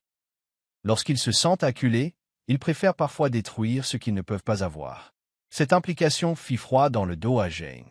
Tu crois qu'il pourrait essayer de nuire au quartier d'une manière ou d'une autre? De forcer les gens à partir de cette façon? C'est possible, admit Thompson. Nous avons envoyé des agents supplémentaires patrouiller à Pine Grove, au cas où. Le père de Jane se pencha en avant. Et nos voisins? Si cet homme est aussi dangereux que vous le dites, il faut les prévenir. Thompson hocha la tête. Nous contactons toutes les personnes présentes dans la zone touchée, leur conseillant de rester vigilantes et de signaler tout événement suspect. Mais nous veillons à ne pas semer la panique. Pendant qu'il parlait, le téléphone de Jane sonna de nouveau. Un numéro connu. Dois-je répondre? Demanda-t-elle à Thompson. Il réfléchit puis hocha la tête. Mais le haut-parleur. Essaie de le faire parler si c'est Reynolds. Jane répondit. Hello, Jane. C'était la voix de David, mais différente, plus dure, plus froide que tout ce qu'elle avait entendu auparavant. Je t'ai sous-estimé. C'était mon erreur. Jane croisa le regard de Thompson. Que veux-tu, David? Quoi? Je veux ce que j'ai toujours voulu. Finir ce que mon père a commencé. Équilibrer les comptes. Sa voix était d'un calme glacial. Tu as compliqué les choses, mais le résultat reste le même. C'est fini, David, dit Jane d'un ton ferme. La police sait tout. Ils ont le journal. Pause. Ah. Alors tu l'as trouvé? Il me demandais. Mais tu te trompes si tu penses que c'est fini. En fait, nous en sommes au dernier chapitre. Thompson fit signe à Jane de le faire parler. Qu'est-ce que ça veut dire? Demanda-t-elle. Cela signifie, ma chère épouse, que Pine Grove sera toujours évacuée. D'une manière ou d'une autre. Peut-être pas pour un complexe hôtelier de luxe, mais les résidents partiront. Ce soir. Jane était pétrifiée. Que as-tu fait? Rien encore, répondit David. Mais dans exactement 1 heure, tout cela va changer. À moins, bien sûr, que nous parvenions à un accord. Quel genre d'accord? Demanda Jane, sachant déjà qu'elle n'accepterait aucune de ces conditions. C'est simple. Tu laisses tout tomber. Tu dis à tes nouveaux amis du parquet que tu as fait une erreur. Que ce journal est une œuvre de fiction. Un roman que j'écrivais. Que notre mariage est parfait. Faites cela et Pine Grove restera debout. Thompson était déjà au téléphone, parlant à voix basse à quelqu'un pour évacuer Pine Grove immédiatement. Et si je refuse? Demanda Jane, en jouant la montre. Puis, à 21 heures, une série de fuites de gaz malencontreuses se produira dans tout le quartier. De vraies fuites, cette fois. Assez dévastatrices, j'imagine. Jane lutta pour garder une voix ferme. Tu bluffes. Tu ne risquerais pas d'être accusé de meurtre. David Ritt-Dousmith, qui a parlé de meurtre. Le quartier sera désert. Vous y avez veillé grâce à vos avertissements et à la présence policière. Mais les bâtiments seront irrécupérables. L'assurance couvrira une partie des coûts, mais la plupart des habitants ne pourront pas reconstruire. Ils accepteront les indemnités que mon entreprise leur offrira généreusement. Et Pine Grove deviendra ce que je souhaite. Tu ne t'en tireras pas comme ça, dit Jane, une véritable colère remplaçant sa peur. Peut-être pas comme prévu, concéda David. Mais je suis adaptable. Vous avez maintenant 55 minutes pour décider. Rappelez-moi à ce numéro avec votre réponse. La ligne a été coupée. Thompson s'est immédiatement levé. Il faut évacuer tout le quartier immédiatement. Et faites venir immédiatement les démineurs et les responsables de la compagnie de gaz. Jane s'est levée aussi. Il va vraiment le faire, n'est-ce pas? Détruire un quartier entier juste pour se venger. Les gens comme Reynolds n'acceptent pas la défaite, dit Thompson d'un ton sombre. Mais nous avons un léger avantage, nous connaissons son calendrier et pouvons dégager la zone. La mère de Jane serra la main de son mari. Toutes ces maisons, notre maison. On peut remplacer les bâtiments, lui dit doucement Jane. Les gens, non. Tandis que Thompson passait des coups de fil pour organiser l'évacuation, Jane arpentait le petit appartement. Quelque chose clochait dans la situation. David était à la fois calculateur, vindicatif, impitoyable, mais aussi méthodique. Il ne révélerait son plan que si. C'est une diversion, dit soudain Jane. La fuite de gaz, c'est une diversion. Thompson couvrit le micro de son téléphone. Que voulez-vous dire? Expliqua Jane. David ne nous a pas révélé son véritable plan. Il veut que nous concentrions toutes nos ressources sur Pine Grove pendant qu'il fait autre chose. Quelque chose de pire. Comme quoi? Demanda Thompson. Jane réfléchit longuement. Qu'est-ce qui lui ferait le plus de mal? Qu'est-ce qui équilibrerait vraiment les comptes dans l'esprit de David? La réponse lui frappa d'une clarté terrible. Ma famille. Il en a après ma famille. Thompson Franca, les sources. Tes parents sont là, en sécurité. Pas seulement eux. Dit Jane en sortant son téléphone. Mon petit frère. Il n'habite pas à Pine Grove, il a un appartement en centre-ville. David le connaît très bien. Elle composa frénétiquement le numéro de son frère. Aucune réponse. Thompson, il faut envoyer des policiers à l'appartement de mon frère immédiatement, insista Jane. David est méticuleux. Il ne laisse rien au hasard. Selon lui, toute la famille Reed doit payer pour ce qui s'est passé il y a 15 ans. Thompson hocha la tête et dirigea immédiatement les policiers vers l'adresse du frère de Jane. Nous le retrouverons, et nous évacuerons quand même Pine Grove, au cas où David dirait la vérité à propos des fuites de gaz. Le père de Jane s'est levé. Je veux aider. Beaucoup de nos voisins sont âgés, une évacuation soudaine les déstabiliserait. C'est trop dangereux, commença Thompson, mais le père de Jane l'interrompit. Ce sont nos amis, notre communauté. Si cet homme les menace à cause de notre famille, alors j'ai le devoir de les aider. Thompson réfléchit puis hocha la tête.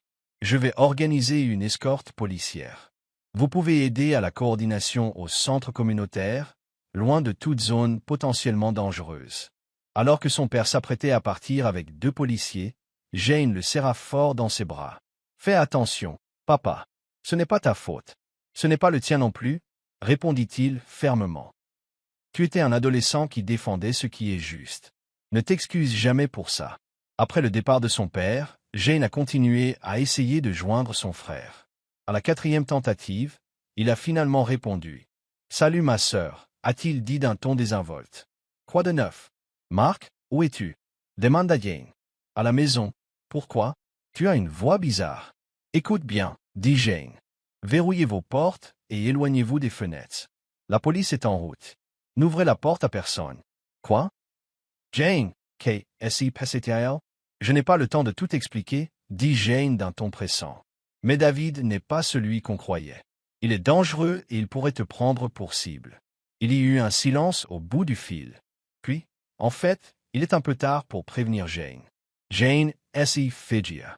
La voix avait changé au milieu d'une phrase, passant de celle de son frère à celle de David. Non, murmura-t-elle. Oui, répondit calmement David. Marc et moi avons une agréable conversation sur la loyauté familiale. N'est-ce pas, Marc? Jane entendait la voix étouffée de son frère, sans toutefois pouvoir la distinguer. « Que veux-tu » demanda Jane d'une voix tremblante. « Je t'ai déjà dit ce que je voulais, » dit David. « Mais maintenant, les enjeux sont plus importants. Tu as 30 minutes pour retirer publiquement tes accusations contre moi. Convoquez une conférence de presse et dites au monde que vous avez tout inventé. Sinon, Marc subira les conséquences de vos actes, tout comme mon père a souffert pour Carter. » Jane ferma les yeux, luttant contre la panique. « Je veux parler à mon frère. » « Bien sûr. » Il y eut un bruissement, puis la voix de Marc résonna. « Jane, ne fais pas ce qu'il veut, » dit Marc rapidement. « Il a une arme, mais la police. » Sa voix se coupa brusquement. « Marc » s'écria Jane. La voix de David revint. « Ça suffit, les retrouvailles familiales. 30 minutes, Jane. Je vais regarder les informations locales. L'appel est terminé. » Jane regarda Thompson avec horreur. « Il a mon frère. » À l'appartement de Marc. Thompson était déjà en mouvement. Des agents sont en route, mais ils sont encore à quelques minutes. Il a avancé jusqu'à l'enlèvement et probablement à une agression armée. C'est maintenant une prise d'otage. La mère de Jane halta, les larmes aux yeux. « Mon garçon. » Jane passa son bras autour de sa mère. « On va le récupérer, maman. Promis. » Elle se tourna vers Thompson. « Je dois y aller. Mark m'écoutera. »« Absolument pas, » rétorqua Thompson avec fermeté. « Reynolds est extrêmement dangereux en ce moment.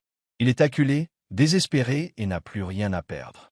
Nos négociateurs d'otages sont la meilleure. » Eux approchent. « Police » a argumenté Jane. « C'est moi qui le veux. C'est entre nous. » Thompson secoua la tête. « C'est exactement pour ça que tu ne peux pas y aller. Tu es sa cible principale. S'il te trouve aussi. » Jane arpentait la petite pièce, l'esprit en ébullition. « Alors, quel est le plan? Prendre d'assaut l'appartement? Marc pourrait être tué dans les échanges de tirs. Nos agents établiront un périmètre et une communication ouverte, expliqua Thompson. La procédure habituelle consiste à désamorcer la situation, à rétablir un climat de confiance et à rechercher une solution pacifique. Et si ça échoue? Demanda Jane. Thompson ne répondit pas, mais son expression en disait long. Dans le pire des cas, les équipes tactiques prendraient des décisions d'entrée en fonction de l'évaluation de la menace imminente pesant sur l'otage. Jane vérifia l'heure. Plus que 25 minutes avant la date limite de David. Elle ne pouvait pas rester là sans rien faire alors que la vie de son frère était en jeu. « J'ai besoin d'eau », dit-elle en se dirigeant vers la cuisine. Une fois hors de la vue de Thompson, elle se glissa discrètement vers la porte. L'officier posté dans le couloir parlait à la radio, le dos tourné. Jane le dépassa silencieusement et se dirigea vers la cage d'escalier, le cœur battant. Elle savait que c'était imprudent, dangereux, peut-être fatal. Mais Mark était en danger à cause d'elle. Parce qu'elle avait révélé le plan de David. Elle ne pouvait pas laisser son frère subir les conséquences de ses actes.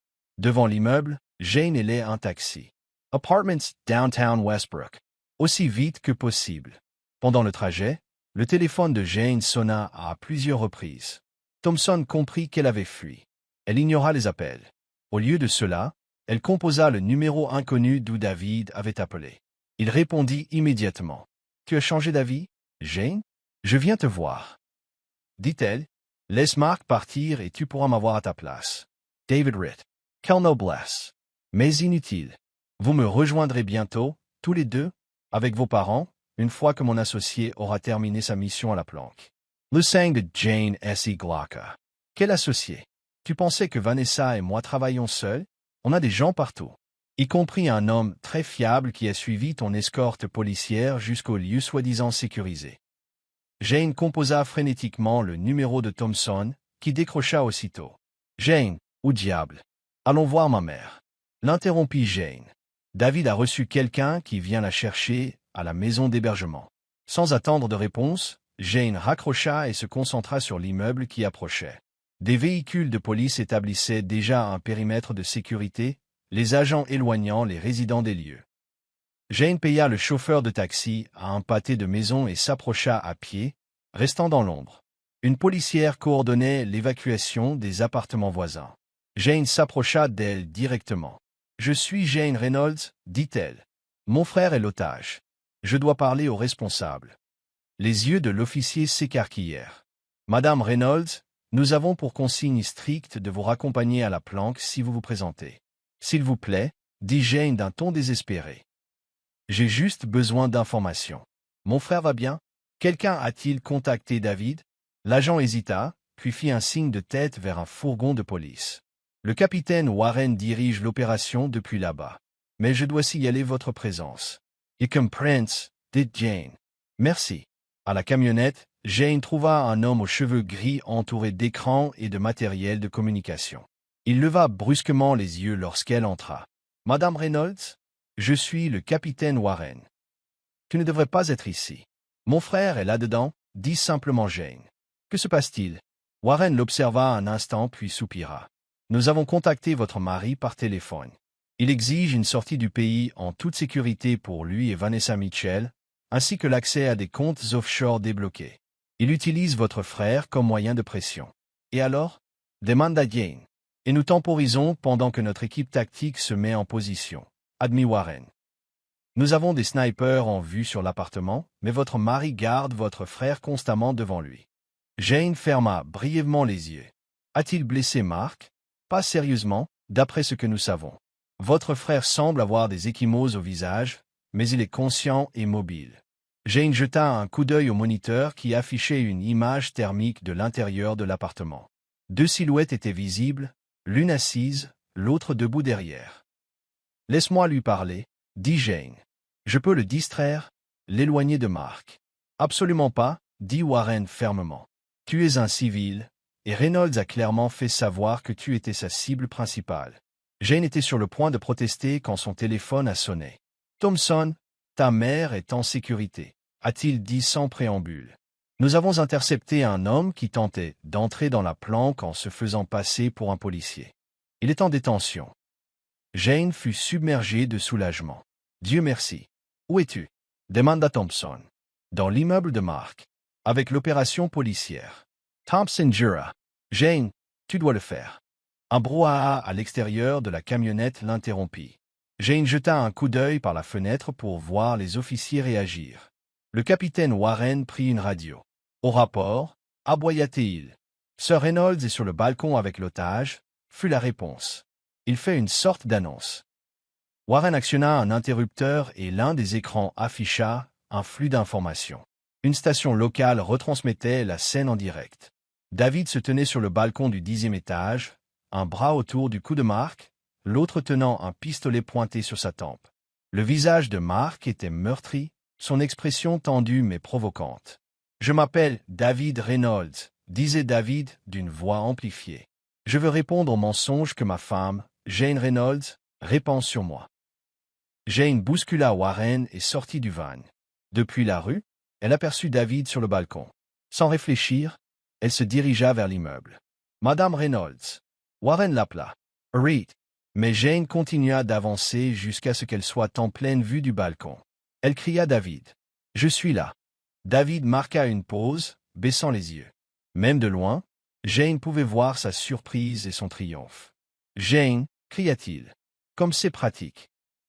Venez nous rejoindre pour notre dernière réunion de famille. » Laissez Mark commencer, rétorqua Jane. « C'est entre nous. » David Ritt. « Je ne pense pas que tu sois en position de négocier.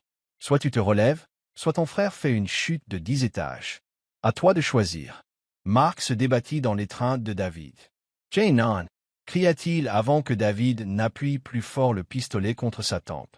Les policiers s'avançaient vers Jane, prêts à la retenir derrière le périmètre. Elle avait quelques secondes pour prendre une décision. « D'accord, appela-t-elle. J'arrive. Mais ne lui fais plus de mal. » David sourit froidement. « Appartement 10C. Venez seul, sinon Mark meurt sur le coup. » Alors que David ramenait Mark à l'intérieur, les policiers encerclaient Jane. « Madame Reynolds, vous ne pouvez pas entrer, » dit fermement le capitaine Warren. « C'est du suicide. Il tuera Mark si je ne le fais pas, » dit Jane. « Il vous tuera tous les deux si vous le faites, » rétorqua Warren. Jane regarda le bâtiment puis les policiers autour d'elle.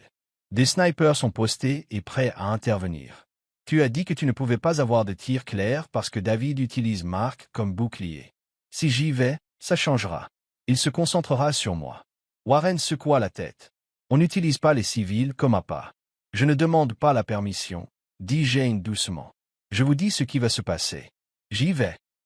Quand David se concentre sur moi, votre équipe prend le tir.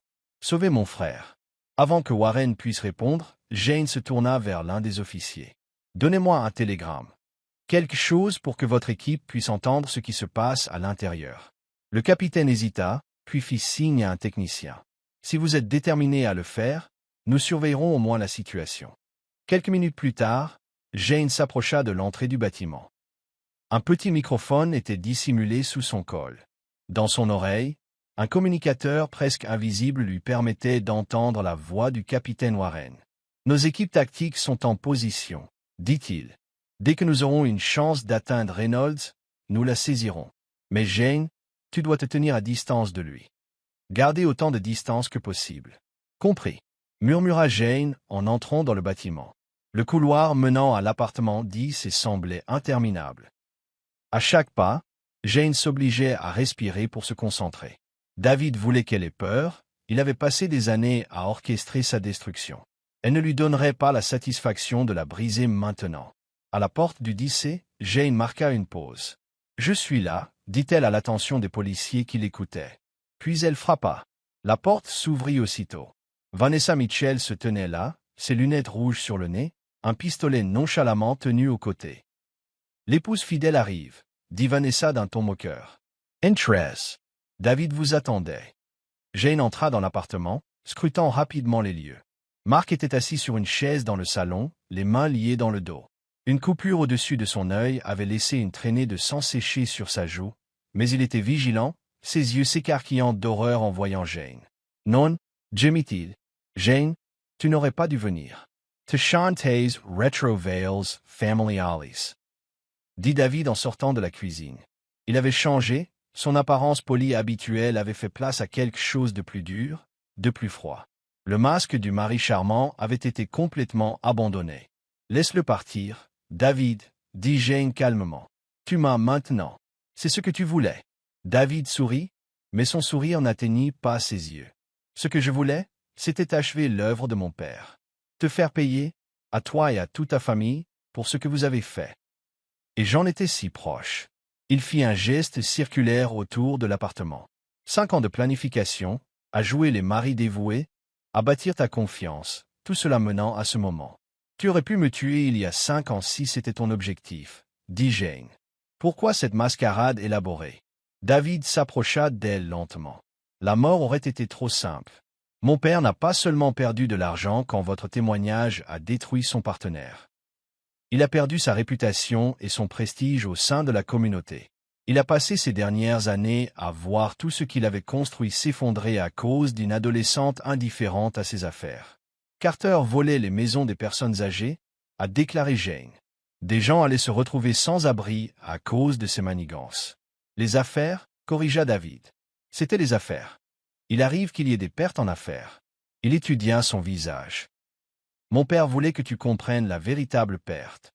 Pas seulement de la vie, mais de tout ce à quoi tu tenais. Ta famille, ta communauté, ta confiance en autrui. Il voulait que tu vives une destruction totale.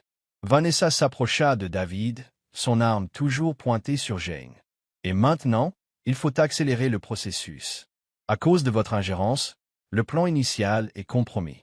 Jane garda une expression neutre, même si son cœur battait la chamade.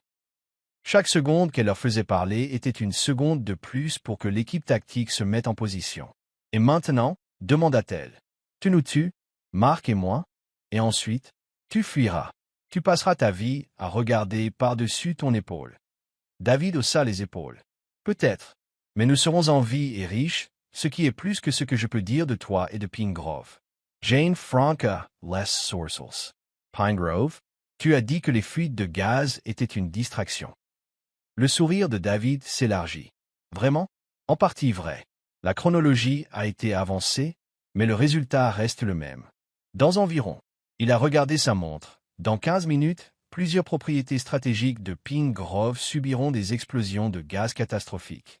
Suffisantes pour rendre tout le quartier inhabitable, mais conçues pour minimiser les pertes. Comme je l'ai dit, je ne suis pas un monstre. Vous avez posé des bombes, dit Jane, horrifiée. Je préfère les considérer comme des dispositifs de rénovation urbaine, répondit David d'un ton neutre. Des propriétés déjà achetées par mes sociétés écrans, positionnées pour causer un maximum de dommages collatéraux aux structures environnantes. L'assurance couvrira nos pertes, et les derniers réfractaires n'auront d'autre choix que de vendre ce qui reste de leur terre. Jane jeta un coup d'œil à Mark, lisant dans ses yeux le même calcul qu'elle. Il devait gagner du temps, tant pour l'équipe tactique ici que pour l'évacuation à Pine Grove. Ton père serait déçu, dit soudain Jane. Toute cette planification élaborée, et au final, tu n'utilises que de la violence grossière. Pas très élégant. Le sourire de David s'estampa. Les circonstances exigeaient une adaptation. Adaptation? Oui, chic, insiste Jane. Tu n'as pas pu me vaincre à la loyale, alors tu as recours aux bombes et aux armes. Qu'est-il arrivé au génie stratégique qui a orchestré un plan de vengeance quinquennale? La colère a brillé dans les yeux de David. Ne fais pas semblant de comprendre la vision de mon père. C'était toujours le plan de secours. Un plan de secours que tu utilises parce que j'ai été plus malin que toi, dit Jane, prenant un risque calculé en le provoquant. Parce qu'une simple infirmière de Pine Grove a percé à jour les plans du milliardaire. David s'avança vers elle à une vitesse effrayante, la saisissant à la gorge. Tu n'as rien vu jusqu'à ce qu'on te le tende. Tu as vécu 5 ans dans un monde imaginaire que j'avais créé. Derrière lui, Vanessa s'était légèrement tournée pour observer leur confrontation. Son arme n'était plus pointée directement sur Mark. Jane croisa brièvement le regard de son frère, espérant qu'il comprenait. Peut-être, halta Jane, sous l'emprise de David. Mais c'est moi qui ai trouvé ton précieux journal. Qui ai dévoilé ton plan.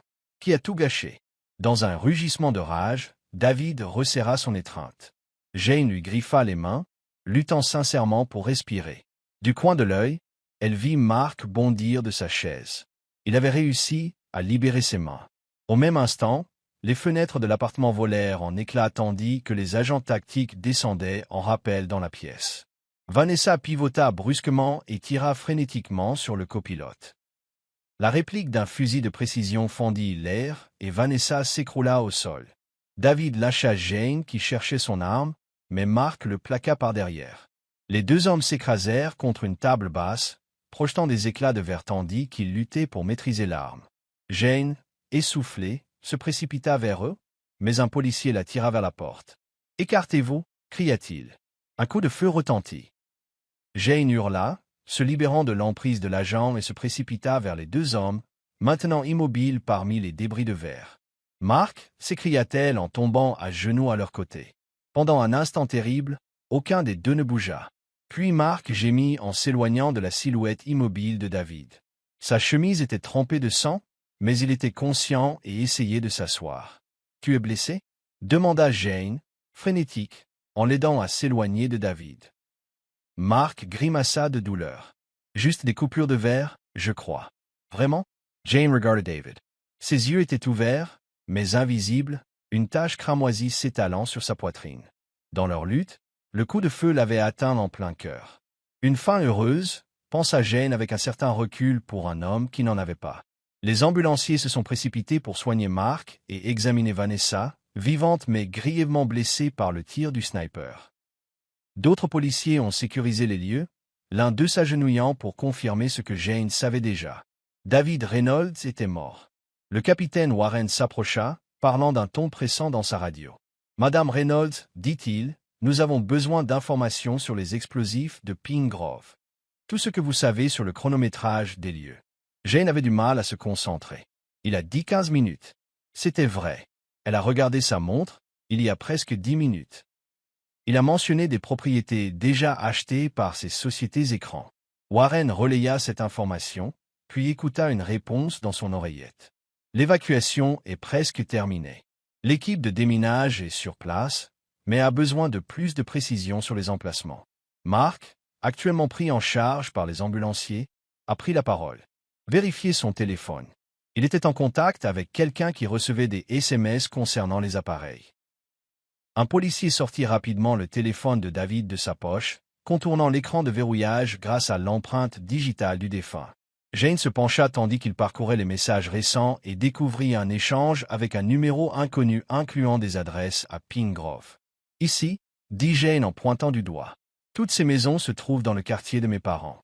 Et les autres sont dans des rues adjacentes. » Warren a immédiatement relayé l'information. Les minutes suivantes passèrent dans un flou. Jane était assise à côté de Mark, lui tenant la main pendant que les ambulanciers nettoyaient et pansaient ses blessures. L'équipe tactique sécurisait l'appartement, les médecins légistes commençaient à examiner la scène et les nouvelles continuaient d'affluer de Pine Grove. Enfin, Warren arriva pour apporter des nouvelles. L'équipe de déminage a localisé et désamorcé 4 engins jusqu'à présent. Grâce aux informations du téléphone de Reynolds, elle pense avoir identifié tous les emplacements. Pine Grove est sécurisé. Jane ferma les yeux, submergée par un soulagement vertigineux. Mes parents, mon père participait à l'évacuation. Tout le sain et sauf, confirma Warren. Apparemment, votre père refusait de partir tant que le dernier résident âgé n'était pas retrouvé. Un homme têtu. Jane sourit à travers ses larmes. C'est de famille. Tandis qu'on aidait Mark à monter sur une civière, Jane marchait à ses côtés vers la porte. Il l'avait presque atteinte lorsque Mark lui prit soudain la main. « Jane, dit-il doucement, est-ce vraiment fini ?» Elle regarda l'appartement. Le corps de David photographié, Vanessa emmenée menottée sur un brancard séparé, les restes brisés de la vie qu'elle avait cru réelle. « Oui, dit-elle fermement. C'est fini. Il ne peut plus nous faire de mal. » En quittant le bâtiment, Jane vit Thompson qui attendait anxieusement près d'une ambulance. Il s'est précipité en avant quand il les a repérés. « Jane! Mark! Dieu merci, vous êtes tous les deux en vie. » Il regarda Jane d'un air sévère. « C'était la chose la plus imprudente et dangereuse que j'ai jamais vue. Mais ça a marché, » fit remarquer Jane. « Et si je n'étais pas venu, tu n'aurais pas appris à temps pour les bombes. » Thompson secoua la tête, mais une admiration réticente se lisait dans ses yeux. « Ta mère t'attend à l'hôpital. J.E.T.Y. » Tandis que Mark montait dans l'ambulance, Jane se retourna pour contempler une fois de plus l'immeuble qui avait failli devenir leur tombeau. 5 années de mensonges s'achevaient ce soir. David avait échoué dans sa vengeance, et elle l'avait détruit. Jane monta dans la voiture de Thompson, épuisé mais étrangement paisible. Le cauchemar était terminé. Le plus dur était venu, reconstruire leur vie sur les cendres de la tromperie de David. Mais ils y parviendraient ensemble, en famille. Et cette fois, personne ne le leur enlèverait. Un mois plus tard, Jane se tenait au centre communautaire de Pine Grove, entourée de voisins et d'amis. La salle bourdonnait de conversations tandis que les gens étudiaient les plans exposés sur des chevalets un peu partout. « Tu es sûr de toi ?» demanda son père, debout à côté d'elle. C'est une lourde responsabilité. Jane hocha la tête, observant les membres de la communauté discuter du projet de réaménagement avec un enthousiasme sincère. J'en suis sûr. C'est la bonne chose à faire. Dans les semaines qui ont suivi la mort de David, la vérité a éclaté dans toute sa complexité. L'empire financier de David avait été bâti sur la fraude et la manipulation. Pas seulement le projet Pine Grove, mais des dizaines d'autres à travers le pays. La fortune des Reynolds, bien que diminuée par des actifs gelés et des poursuites judiciaires, restait substantielle. Et en tant que veuve de David, Jane était désormais l'actionnaire principal de Reynolds Enterprises. Sa première décision avait été simple, restituer Pine Grove à ses propriétaires légitimes. Madame Reynolds? Une vieille femme maigre s'approcha, serrant nerveusement son sac à main. Je voulais vous remercier. Mon Harold et moi vivons dans notre maison depuis 52 ans. L'idée de partir. Sa voix se brisa. Jane serra la main de la femme. Tu n'auras plus à quitter Madame Duncan. C'est promis. L'enquête avait révélé toute l'étendue du plan de David et Vanessa. Non contents de détruire Pine Grove, ils avaient l'intention d'éliminer toute la famille de Jane, faisant passer leur mort pour des accidents tragiques une fois le projet achevé. Le journal de David contenait des plans d'urgence détaillés pour chaque scénario, sauf celui où Jane découvrirait la vérité et riposterait. Vanessa Mitchell avait survécu à ses blessures et coopérait désormais avec les autorités en échange d'une réduction de peine. Son témoignage avait aidé les procureurs à démêler le réseau complexe de sociétés écrans et de transactions frauduleuses qui caractérisait Reynolds Enterprises depuis des décennies. Mark s'approcha, les bras encore en écharpe suite aux blessures subies lors de sa bagarre avec David. « Les journalistes sont là, » dit-il doucement. « Êtes-vous prête ?» Jane prit une grande inspiration. Plus prête que jamais. Devant le centre communautaire, un petit groupe de journalistes attendait. Jane avait évité l'effervescence médiatique qui a suivi la mort de David, se concentrant plutôt sur le soutien à sa famille et à sa communauté. Mais l'annonce d'aujourd'hui exigeait l'attention du public. Alors qu'elle s'approchait des micros, les flashs des appareils photo ont clignoté et les journalistes ont posé des questions. Jane leva la main pour demander le silence. « Merci d'être venu » commença-t-elle. « Aujourd'hui marque un nouveau départ pour Pine Grove. En tant que nouvelle directrice de Reynolds Enterprises, j'annonce la création du Pine Grove Community Trust. » Elle a désigné le gros chèque affiché à côté d'elle, libellé à l'ordre du nouveau trust, d'un montant de 20 millions de dollars. Cet argent financera le réaménagement communautaire de Pine Grove. Pas de condos de luxe ni de complexes hôteliers, mais des logements abordables, des espaces verts, des petites entreprises et un centre de santé communautaire. Les résidents détermineront l'avenir de leur quartier, avec le soutien technique d'experts qu'ils auront choisi. Un journaliste a déclaré « Madame Reynolds, c'est un acte de générosité extraordinaire. Pourquoi ne pas simplement vendre les propriétés et conserver les bénéfices ?» Jane soutint le regard des journalistes. « Car il n'a jamais été question d'argent. Cette communauté m'a élevé, m'a soutenu, m'a appris à distinguer le bien du mal. Quand j'ai dénoncé la fraude de Robert Carter, adolescente, je défendais ces personnes. Je ne cesserai pas de le faire. » Un autre journaliste a demandé « Que adviendra-t-il du reste de Reynolds Enterprises ?»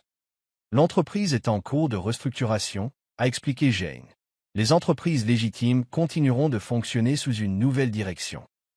Les autres sont en cours de démantèlement, leurs actifs étant restitués aux communautés lésées par des pratiques prédatrices ou vendus pour financer de nouveaux projets de restauration. Tandis que les questions se succédaient, Jane répondait à chacune avec la même détermination sereine. Elle avait passé des semaines à collaborer avec des avocats, des comptables et des consultants en éthique des affaires afin de restructurer l'entreprise que son mari avait utilisée pour la détruire. À la fin de la conférence de presse, Jane retourna au centre communautaire, où Thompson l'attendait avec un petit sourire satisfait. « Un discours impressionnant, dit-il. Très différente de la femme effrayée qui est venue à mon bureau il y a 2 mois. Jane Surratt. Pas effrayée. Incolère. Et déterminée. Eh bien, cette détermination a créé quelque chose de remarquable, dit Thompson en désignant la salle animée. Peu de gens donneraient des millions de dollars. Ce n'était pas mon argent, répondit simplement Jane. Il a été bâti sur la douleur et la tromperie. L'utiliser pour soigner une partie de ces dommages est la seule chose qui ait du sens. Thompson acquiesça. La sentence définitive de Vanessa Mitchell aura lieu la semaine prochaine. Vas-tu venir? Jane réfléchit à la question. Vanessa avait été la complice et l'amante de David pendant des années, jouant un rôle crucial dans son plan de vengeance. Pourtant, étrangement, elle avait elle aussi été victime de la manipulation de Reynolds. Attirée par les promesses de richesse et de pouvoir, elle est devenue la partenaire idéale pour les plans tordus de David. Oui, a décidé Jane. Je veux entendre ce qu'elle a à dire. Plus tard dans la soirée, Jane était assise sur le porche de la maison de ses parents, fraîchement rénovée après la découverte et l'enlèvement des dégâts causés par l'explosion d'une bombe. Sa mère apporta des verres de limonade et s'installa dans un rocking chair à côté d'elle. « J'ai croisé Sarah aujourd'hui, » dit-elle d'un ton détaché. Jane leva les yeux, surprise. L'assistante de David? Où? Au centre communautaire. Elle parlait aux architectes. Apparemment, elle s'est portée volontaire pour aider à la coordination entre le trust et les entrepreneurs. Elle sait comment fonctionnent les choses dans le monde des affaires. Jane Surratt. Sarah avait témoigné contre David et Vanessa, apportant des preuves cruciales sur les plans de vengeance des Reynolds remontant à des décennies. Son témoignage avait aidé les procureurs à monter des dossiers contre plusieurs autres dirigeants ayant participé aux activités frauduleuses de David. « Je suis contente, » a déclaré Jane. Elle mérite d'avoir la chance d'utiliser ses compétences pour quelque chose de positif. Sa mère observa son visage. « Et toi, ma chérie? Que vas-tu faire maintenant que la confiance est établie? » C'était une question que Jane se posait depuis des semaines. Sa carrière d'infirmière lui semblait désormais lointaine, même si son désir d'aider les autres demeurait fort. « Je pense reprendre des études, » dit Jane. « Peut-être des études de droit axées sur la protection des consommateurs ou le droit au logement. Il y a beaucoup de Robert Carter et de David Reynolds. Quelqu'un doit leur tenir tête. » Sa mère acquiesça d'un signe de tête approbateur. « Tu as toujours été une battante. Même petite fille. » Ils étaient assis dans un silence confortable, regardant le coucher de soleil peindre le ciel de couleurs vibrantes au-dessus de Pine Grove. Au loin, Jane apercevait le centre communautaire, encore illuminé, tandis que les voisins continuaient de discuter de leurs projets d'avenir. 5 années de mensonges avaient appris à Jane la valeur de la vérité. David avait cherché à la détruire en manipulant sa confiance, son amour, sa perception même de la réalité.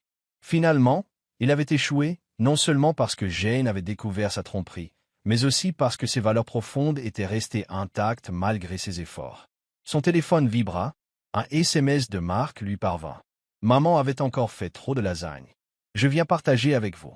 J'amène aussi votre ami avocat. Thompson a mentionné que vous pourriez avoir besoin d'aide pour les aspects juridiques liés aux fiducies. » Jane sourit, lisant entre les lignes du message informel de son frère. Dans les semaines qui avaient suivi la confrontation, Mark avait passé beaucoup de temps avec Olivia Chen, une jeune avocate du cabinet Thompson qui avait aidé à traiter les preuves contre David. Jane soupçonnait que leur intérêt mutuel dépassait la simple collaboration professionnelle. Bien, pensa-t-elle. La vie avance. De nouvelles relations se forment. La confiance, bien accordée, peut encore être belle. Alors que les premières étoiles apparaissaient dans le ciel du soir, Jane ressentit un sentiment de paix qui l'avait quittée depuis la découverte de la trahison de David. L'homme qu'elle avait aimé n'avait jamais existé. Il n'était qu'une illusion soigneusement conçue pour la blesser. Mais l'amour qu'elle avait ressenti était réel, sa capacité à faire confiance et à créer des liens authentiques. Certains auraient pu devenir amers après une telle trahison, se fermer aux autres, protéger leur cœur de toute souffrance future. Jane avait choisi une autre voie. David avait tenté d'utiliser sa compassion, sa confiance, son amour de la famille et de la communauté comme arme contre elle. Au lieu de cela, ces mêmes qualités étaient devenues sa force, son bouclier, sa voix. Finalement, le karma avait trouvé son chemin. Le plan de vengeance élaboré de David s'était effondré, son empire s'était effondré, sa vie avait été anéantie par sa propre arme. Et Jane, la cible de sa haine, était plus forte qu'avant, entourée d'un amour sincère et d'une communauté. L'ironie ne lui échappait pas. David avait passé 5 ans à faire semblant de l'aimer tout en complotant pour sa destruction. Jane avait passé ces mêmes années à aimer sincèrement un homme qui n'existait pas. Pourtant, cette capacité à aimer l'avait finalement sauvée, elle et tous ceux qui lui étaient chers. Alors que la voiture de Mark s'engageait dans l'allée, Jane se leva pour les accueillir, lui et Olivia, prêts à partager un repas familial rempli de rires et de liens authentiques. L'avenir s'étendait devant elle, incertain mais plein de possibilités. Et cette fois, elle allait l'affronter les yeux ouverts, sachant que si la confiance pouvait être trahie, elle pouvait aussi être le fondement de quelque chose de beau et de vrai. 1 an plus tard, Jane se tenait à la tribune du centre communautaire de Pine Grove, observant la foule rassemblée pour la cérémonie d'inauguration. La clinique nouvellement construite, premier projet achevé du Pine Grove Community Trust, brillait sous le soleil matinal, son design moderne s'intégrant harmonieusement au caractère traditionnel du quartier. Aujourd'hui marque non seulement l'ouverture d'une clinique, a commencé Jane, mais aussi la prise de conscience des possibilités d'un développement communautaire. Il y a 1 an, Pine Grove était menacée de destruction. Aujourd'hui, elle est un modèle de rénovation urbaine éthique. Le public applaudit, beaucoup essuyant leurs larmes. Jane aperçut ses parents au premier rang, son père bombant le torse de fierté, sa mère s'essuyant les yeux. À côté d'eux étaient assis Mark et Olivia, désormais engagés dans une collaboration sur des dossiers de droit au logement pour le cabinet d'avocats d'intérêt public en pleine expansion de Thompson. Après la cérémonie, alors que les résidents visitaient le nouvel établissement, Thompson s'est adressé à Jane avec un sourire. Félicitations.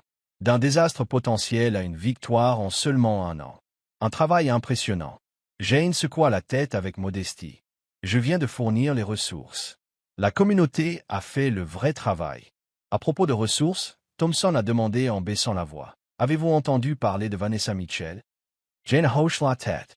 Après avoir purgé 6 mois de prison, Vanessa avait été assignée à résidence sous surveillance stricte. Sa coopération a été déterminante dans la poursuite de plusieurs associés de David et le recouvrement de millions de dollars d'actifs obtenus frauduleusement. Elle a sollicité un rendez-vous avec vous, a poursuivi Thompson. Mon bureau a reçu la demande hier. Tu n'es pas obligé d'accepter, bien sûr. Jane réfléchit à cette évolution inattendue. A-t-elle expliqué pourquoi? Quelque chose à propos d'une conclusion et d'informations que tu pourrais vouloir connaître, répondit Thompson. C'est votre décision. Jane observait un groupe de résidents âgés examiner la nouvelle pharmacie de la clinique avec un plaisir évident. Madame Duncan, qui avait remercié Jane 1 an plus tôt d'avoir sauvé sa maison, expliquait aux autres comment fonctionnerait le système de paiement progressif. Je la rencontrerai, décida Jane. Quoi qu'elle ait à dire, je suis prête à l'entendre. 2 jours plus tard, Jane était assise dans une chambre privée du centre de réadaptation où vivait désormais Vanessa. L'ancienne avocate avait radicalement changé. Ses vêtements de créateur avaient été remplacés par un simple jean et un pull. Ses lunettes rouges avaient été troquées contre une paire plus sobre, son apparence autrefois impeccable était désormais sobre et naturelle. « Merci d'être venu » dit Vanessa tandis que Jane prenait place en face d'elle. « Je n'étais pas sûr que tu le ferais. »« Moi non plus » admit Jane. « Que voulais-tu me dire ?» Vanessa prit une grande inspiration. « Je tiens d'abord à m'excuser. Non pas que ça change quoi que ce soit, mais tu mérites de l'entendre directement. J'ai participé à une cruelle tromperie destinée à vous détruire, vous et votre famille. C'est inexcusable. » Jane étudia la femme qui avait été la complice et l'amante de son mari. « Pourquoi l'as-tu fait? C'était juste pour l'argent? » Vanessa sourit tristement. « Au début, oui. J'étais une jeune avocate quand Gregory Reynolds m'a engagé. Le salaire était extraordinaire, le prestige indéniable. Le temps que je comprenne quel genre d'homme il était, quel genre de famille formaient les Reynolds, j'étais déjà compromise. Et puis, Jane m'a incité à dire que David avait pris le relais. David était persuasif, dit Vanessa prudemment. Plus charmant que son père, plus subtil dans ses manipulations. Il m'a convaincu que nous étions des âmes sœurs, tous deux lésés par le monde, tous deux méritant mieux. Étais-tu amoureuse de lui? Jane posa enfin à voix haute la question qui la tracassait depuis des mois. Vanessa rit a Meermut. Je l'ai cru un moment. Plus tard, j'ai compris que David n'était pas capable d'aimer, pas vraiment. Il pouvait l'imiter parfaitement, adopter tous les comportements attendus, dire tous les mots justes. Mais en lui, il n'y avait que calcul. Jane hocha la tête, reconnaissant la description précise de l'homme qu'elle avait épousé. Tu as dit avoir des informations que je pourrais intéresser. Oui, dit Vanessa, N.S.E. Penchant. Il s'agit du journal que tu as trouvé. Le journal du père de David, continué par David. Qu'en penses-tu? Ce n'était pas le seul, révéla Vanessa. Gregory Reynolds tenait un journal séparé, retraçant les transactions commerciales qui pourraient s'avérer problématiques si elles étaient découvertes. David a perpétué cette tradition. Ce second journal détaille chaque transaction illégale, chaque pot de vin, chaque fraude commise par Reynolds Enterprises pendant 3 décennies. Le pouls de Jane s'accéléra. Où est ce journal? C'est ça le problème, dit Vanessa.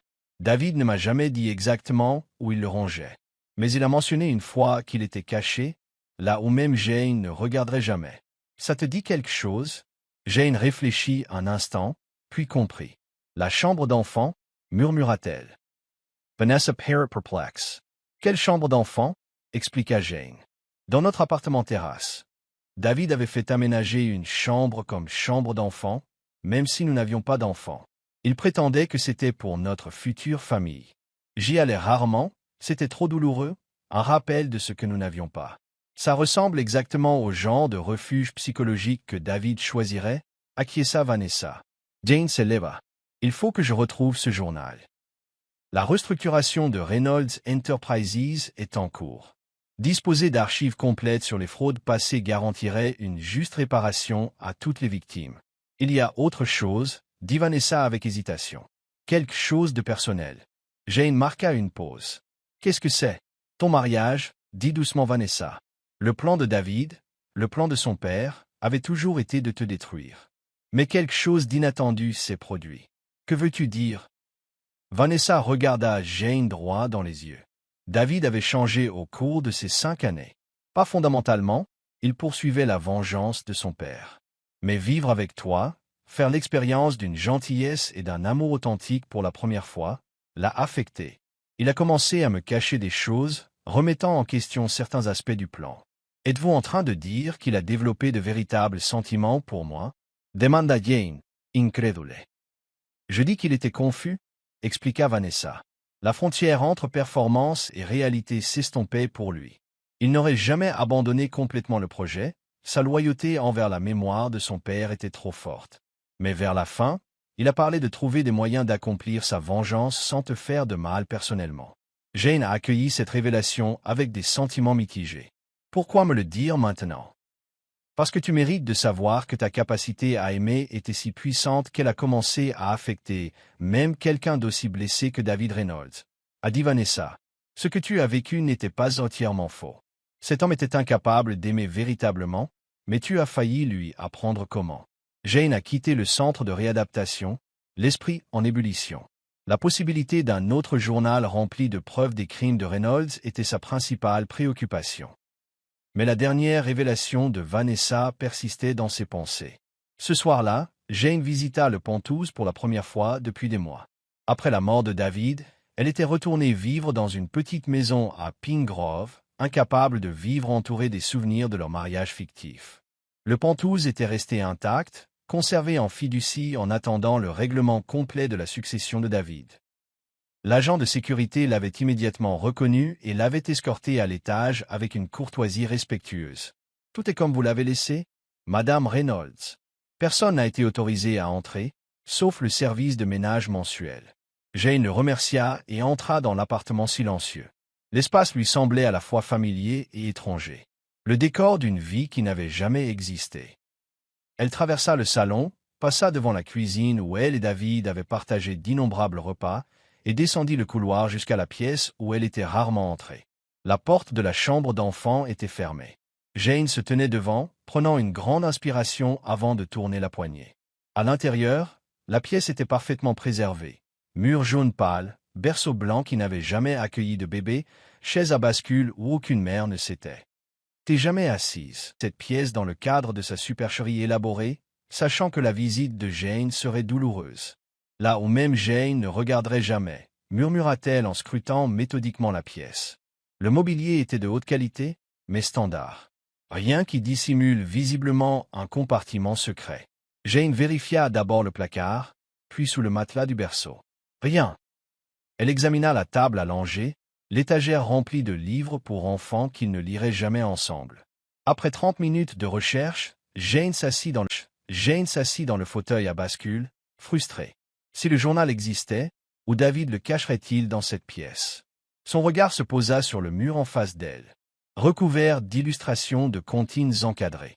Une scène magnifiquement rendue de Humpty Dumpty avait particulièrement retenu son attention. Les œufs cassés entourés des hommes du roi avaient toujours semblé un choix étrange pour une chambre d'enfant. Jane s'approcha du cadre et l'examina de plus près. Contrairement aux autres, celui-ci semblait être fixé légèrement à l'écart du mur. Elle le retira avec précaution, révélant un petit coffre-fort mural derrière. Le cœur battant, Jane réfléchit à la combinaison possible. David aurait choisi quelque chose qu'elle n'aurait pas deviné, mais qu'il n'oublierait pas. Elle essaya d'abord la date de leur mariage, mais rien. Puis son anniversaire, le sien, le jour de leur rencontre. Tous ses échecs. Puis elle se souvint de ce qu'elle avait appris sur les véritables motivations de David. Elle saisit la date de la condamnation de Robert Carter. Le jour qui avait poussé Gregory Reynolds à se venger. Le coffre-fort s'ouvrit avec un clic. À l'intérieur se trouvait un journal relié en cuir, semblable à celui qu'elle avait trouvé dans le placard de David, mais plus récent. Jane le sortit avec précaution et l'ouvrit à la première page. L'entête indiquait « Reynolds Enterprises, dossier d'urgence ». Assise par terre, Jane feuilletait les preuves méticuleusement documentées de décennies de fraude, de corruption, de manipulation de marché et d'autres crimes financiers. Nom, date, montant, méthode, tout était consigné de la main précise de David. Ce journal était une feuille de route pour démanteler complètement ce qui restait de l'entreprise criminelle Reynolds et indemniser toutes ses victimes. Mais au dos du journal se trouvait quelque chose d'inattendu. Une enveloppe scellée, adressée simplement à Jane. Les doigts tremblants, Jane l'ouvrit et déplia la lettre qu'elle contenait. « Jane, si tu lis ceci, c'est que tu as découvert la vérité.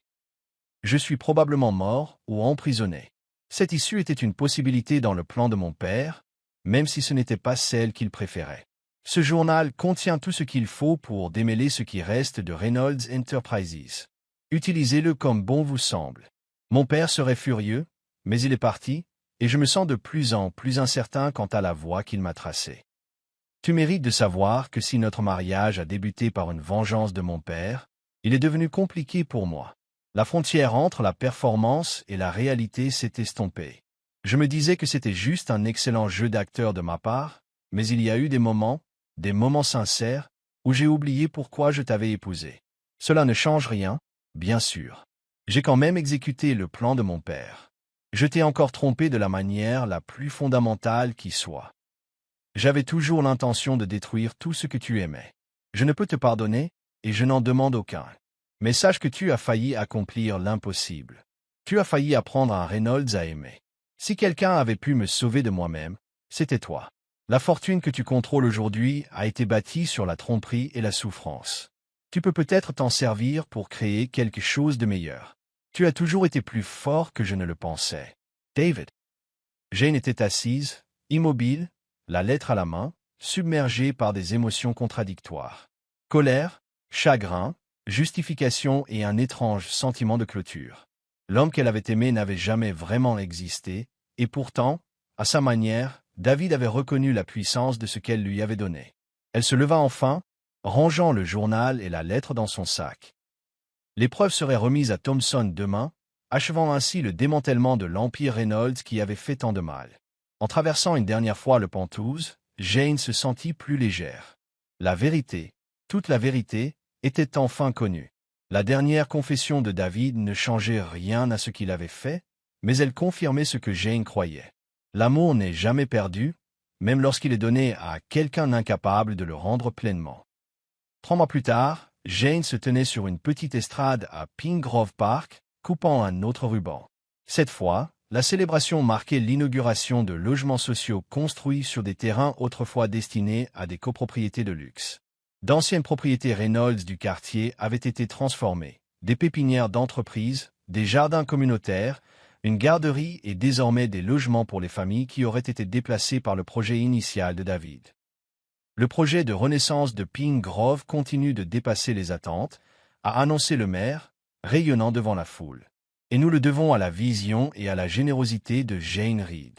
Jane a légalement récupéré son nom de jeune fille, se débarrassant ainsi des derniers vestiges de son lien avec David Reynolds. Sous les applaudissements, elle aperçut un visage familier au bord de la foule. Michael Thompson, devenu un ami proche au cours de l'année écoulée. Après la cérémonie, ils se promenèrent dans le parc, admirant les nouveaux équipements de jeu financés par le fonds.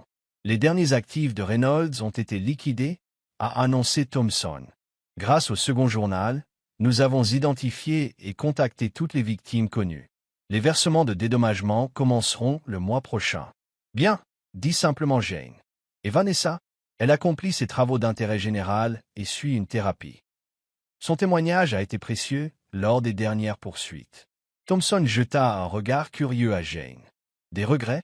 Tu aurais pu garder une part substantielle de la fortune pour toi. Légalement, tu y avais droit. Jane secoua la tête. Je n'ai jamais voulu de l'argent de David. Je voulais seulement ce que je croyais que nous avions. Une vraie connexion, un véritable partenariat. Elle sourit légèrement. De plus, je me porte bien. C'était vrai. Jane avait repris ses études d'infirmière à temps partiel tout en poursuivant ses études de droit, se concentrant sur le droit au logement et la protection des consommateurs. Ces expériences lui ont donné une vision unique de la manière dont les communautés vulnérables peuvent être manipulées par des intérêts puissants et de la manière de riposter. Vous savez, dit Thompson en arrivant à un banc surplombant le quartier, je voulais vous demander si vous accepteriez de rejoindre notre cabinet après vos études. Nous aurions besoin de quelqu'un qui partage votre point de vue. Jane sourit. J'aimerais bien. Alors que le soleil commençait à se coucher sur Pine Grove, Jane réfléchit au chemin parcouru ces 18 derniers mois. Ce qui avait commencé par une découverte bouleversante, la trahison de son mari, s'était transformé en quelque chose d'inattendu. La renaissance de sa communauté, un nouveau but dans sa vie et des liens plus profonds avec ceux qui comptaient vraiment. David avait voulu la détruire par sa tromperie élaborée. Au contraire, cela avait révélé sa force, sa résilience et sa capacité à se reconstruire. Le karma avait bel et bien trouvé son chemin, mais pas comme on aurait pu l'espérer. Plus tard dans la soirée, Jane organisa un petit dîner dans sa nouvelle maison.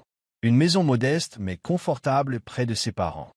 Mark et Olivia étaient là pour discuter de leur mariage à venir. Thompson avait amené sa fille adolescente, qui a bombardé Jane de questions sur ses études de droit. Sarah, l'ancienne assistante de David, est arrivée avec les plans du centre communautaire qu'elle souhaitait examiner. Tandis que Jane se déplaçait parmi ses invités, servant à manger et remplissant les verres, elle a ressenti un profond sentiment de satisfaction. C'était une véritable connexion. Désordonnée, imparfaite, mais authentique. Pas d'intention cachée, pas de tromperies élaborées, juste des gens qui se souciaient les uns des autres et naviguaient ensemble dans la vie. Une fois tout le monde parti, Jane s'assit sur sa balancelle, contemplant les étoiles. Elle repensa brièvement à la lettre de David, cachée dans un tiroir. Peut-être la relirait-elle un jour, quand la douleur se serait atténuée. Mais pas ce soir. Ce soir, il était question d'avenir, pas de passé. De la vie qu'elle construisait, pas de celle bâtie sur des mensonges. Jane Reed avait voulu surprendre son mari milliardaire et avait finalement découvert sa trahison. Mais dans cette douloureuse révélation, elle avait découvert sa véritable nature, plus forte, plus sage, et toujours capable d'aimer sans réserve. C'était la véritable surprise et le plus beau cadeau. En fermant les yeux, écoutant les bruits nocturnes de son cher quartier, Jane sourit. En tentant de la détruire, David Reynolds l'avait libérée par inadvertance. Et c'était un retournement de situation qu'il n'aurait même pas pu prévoir.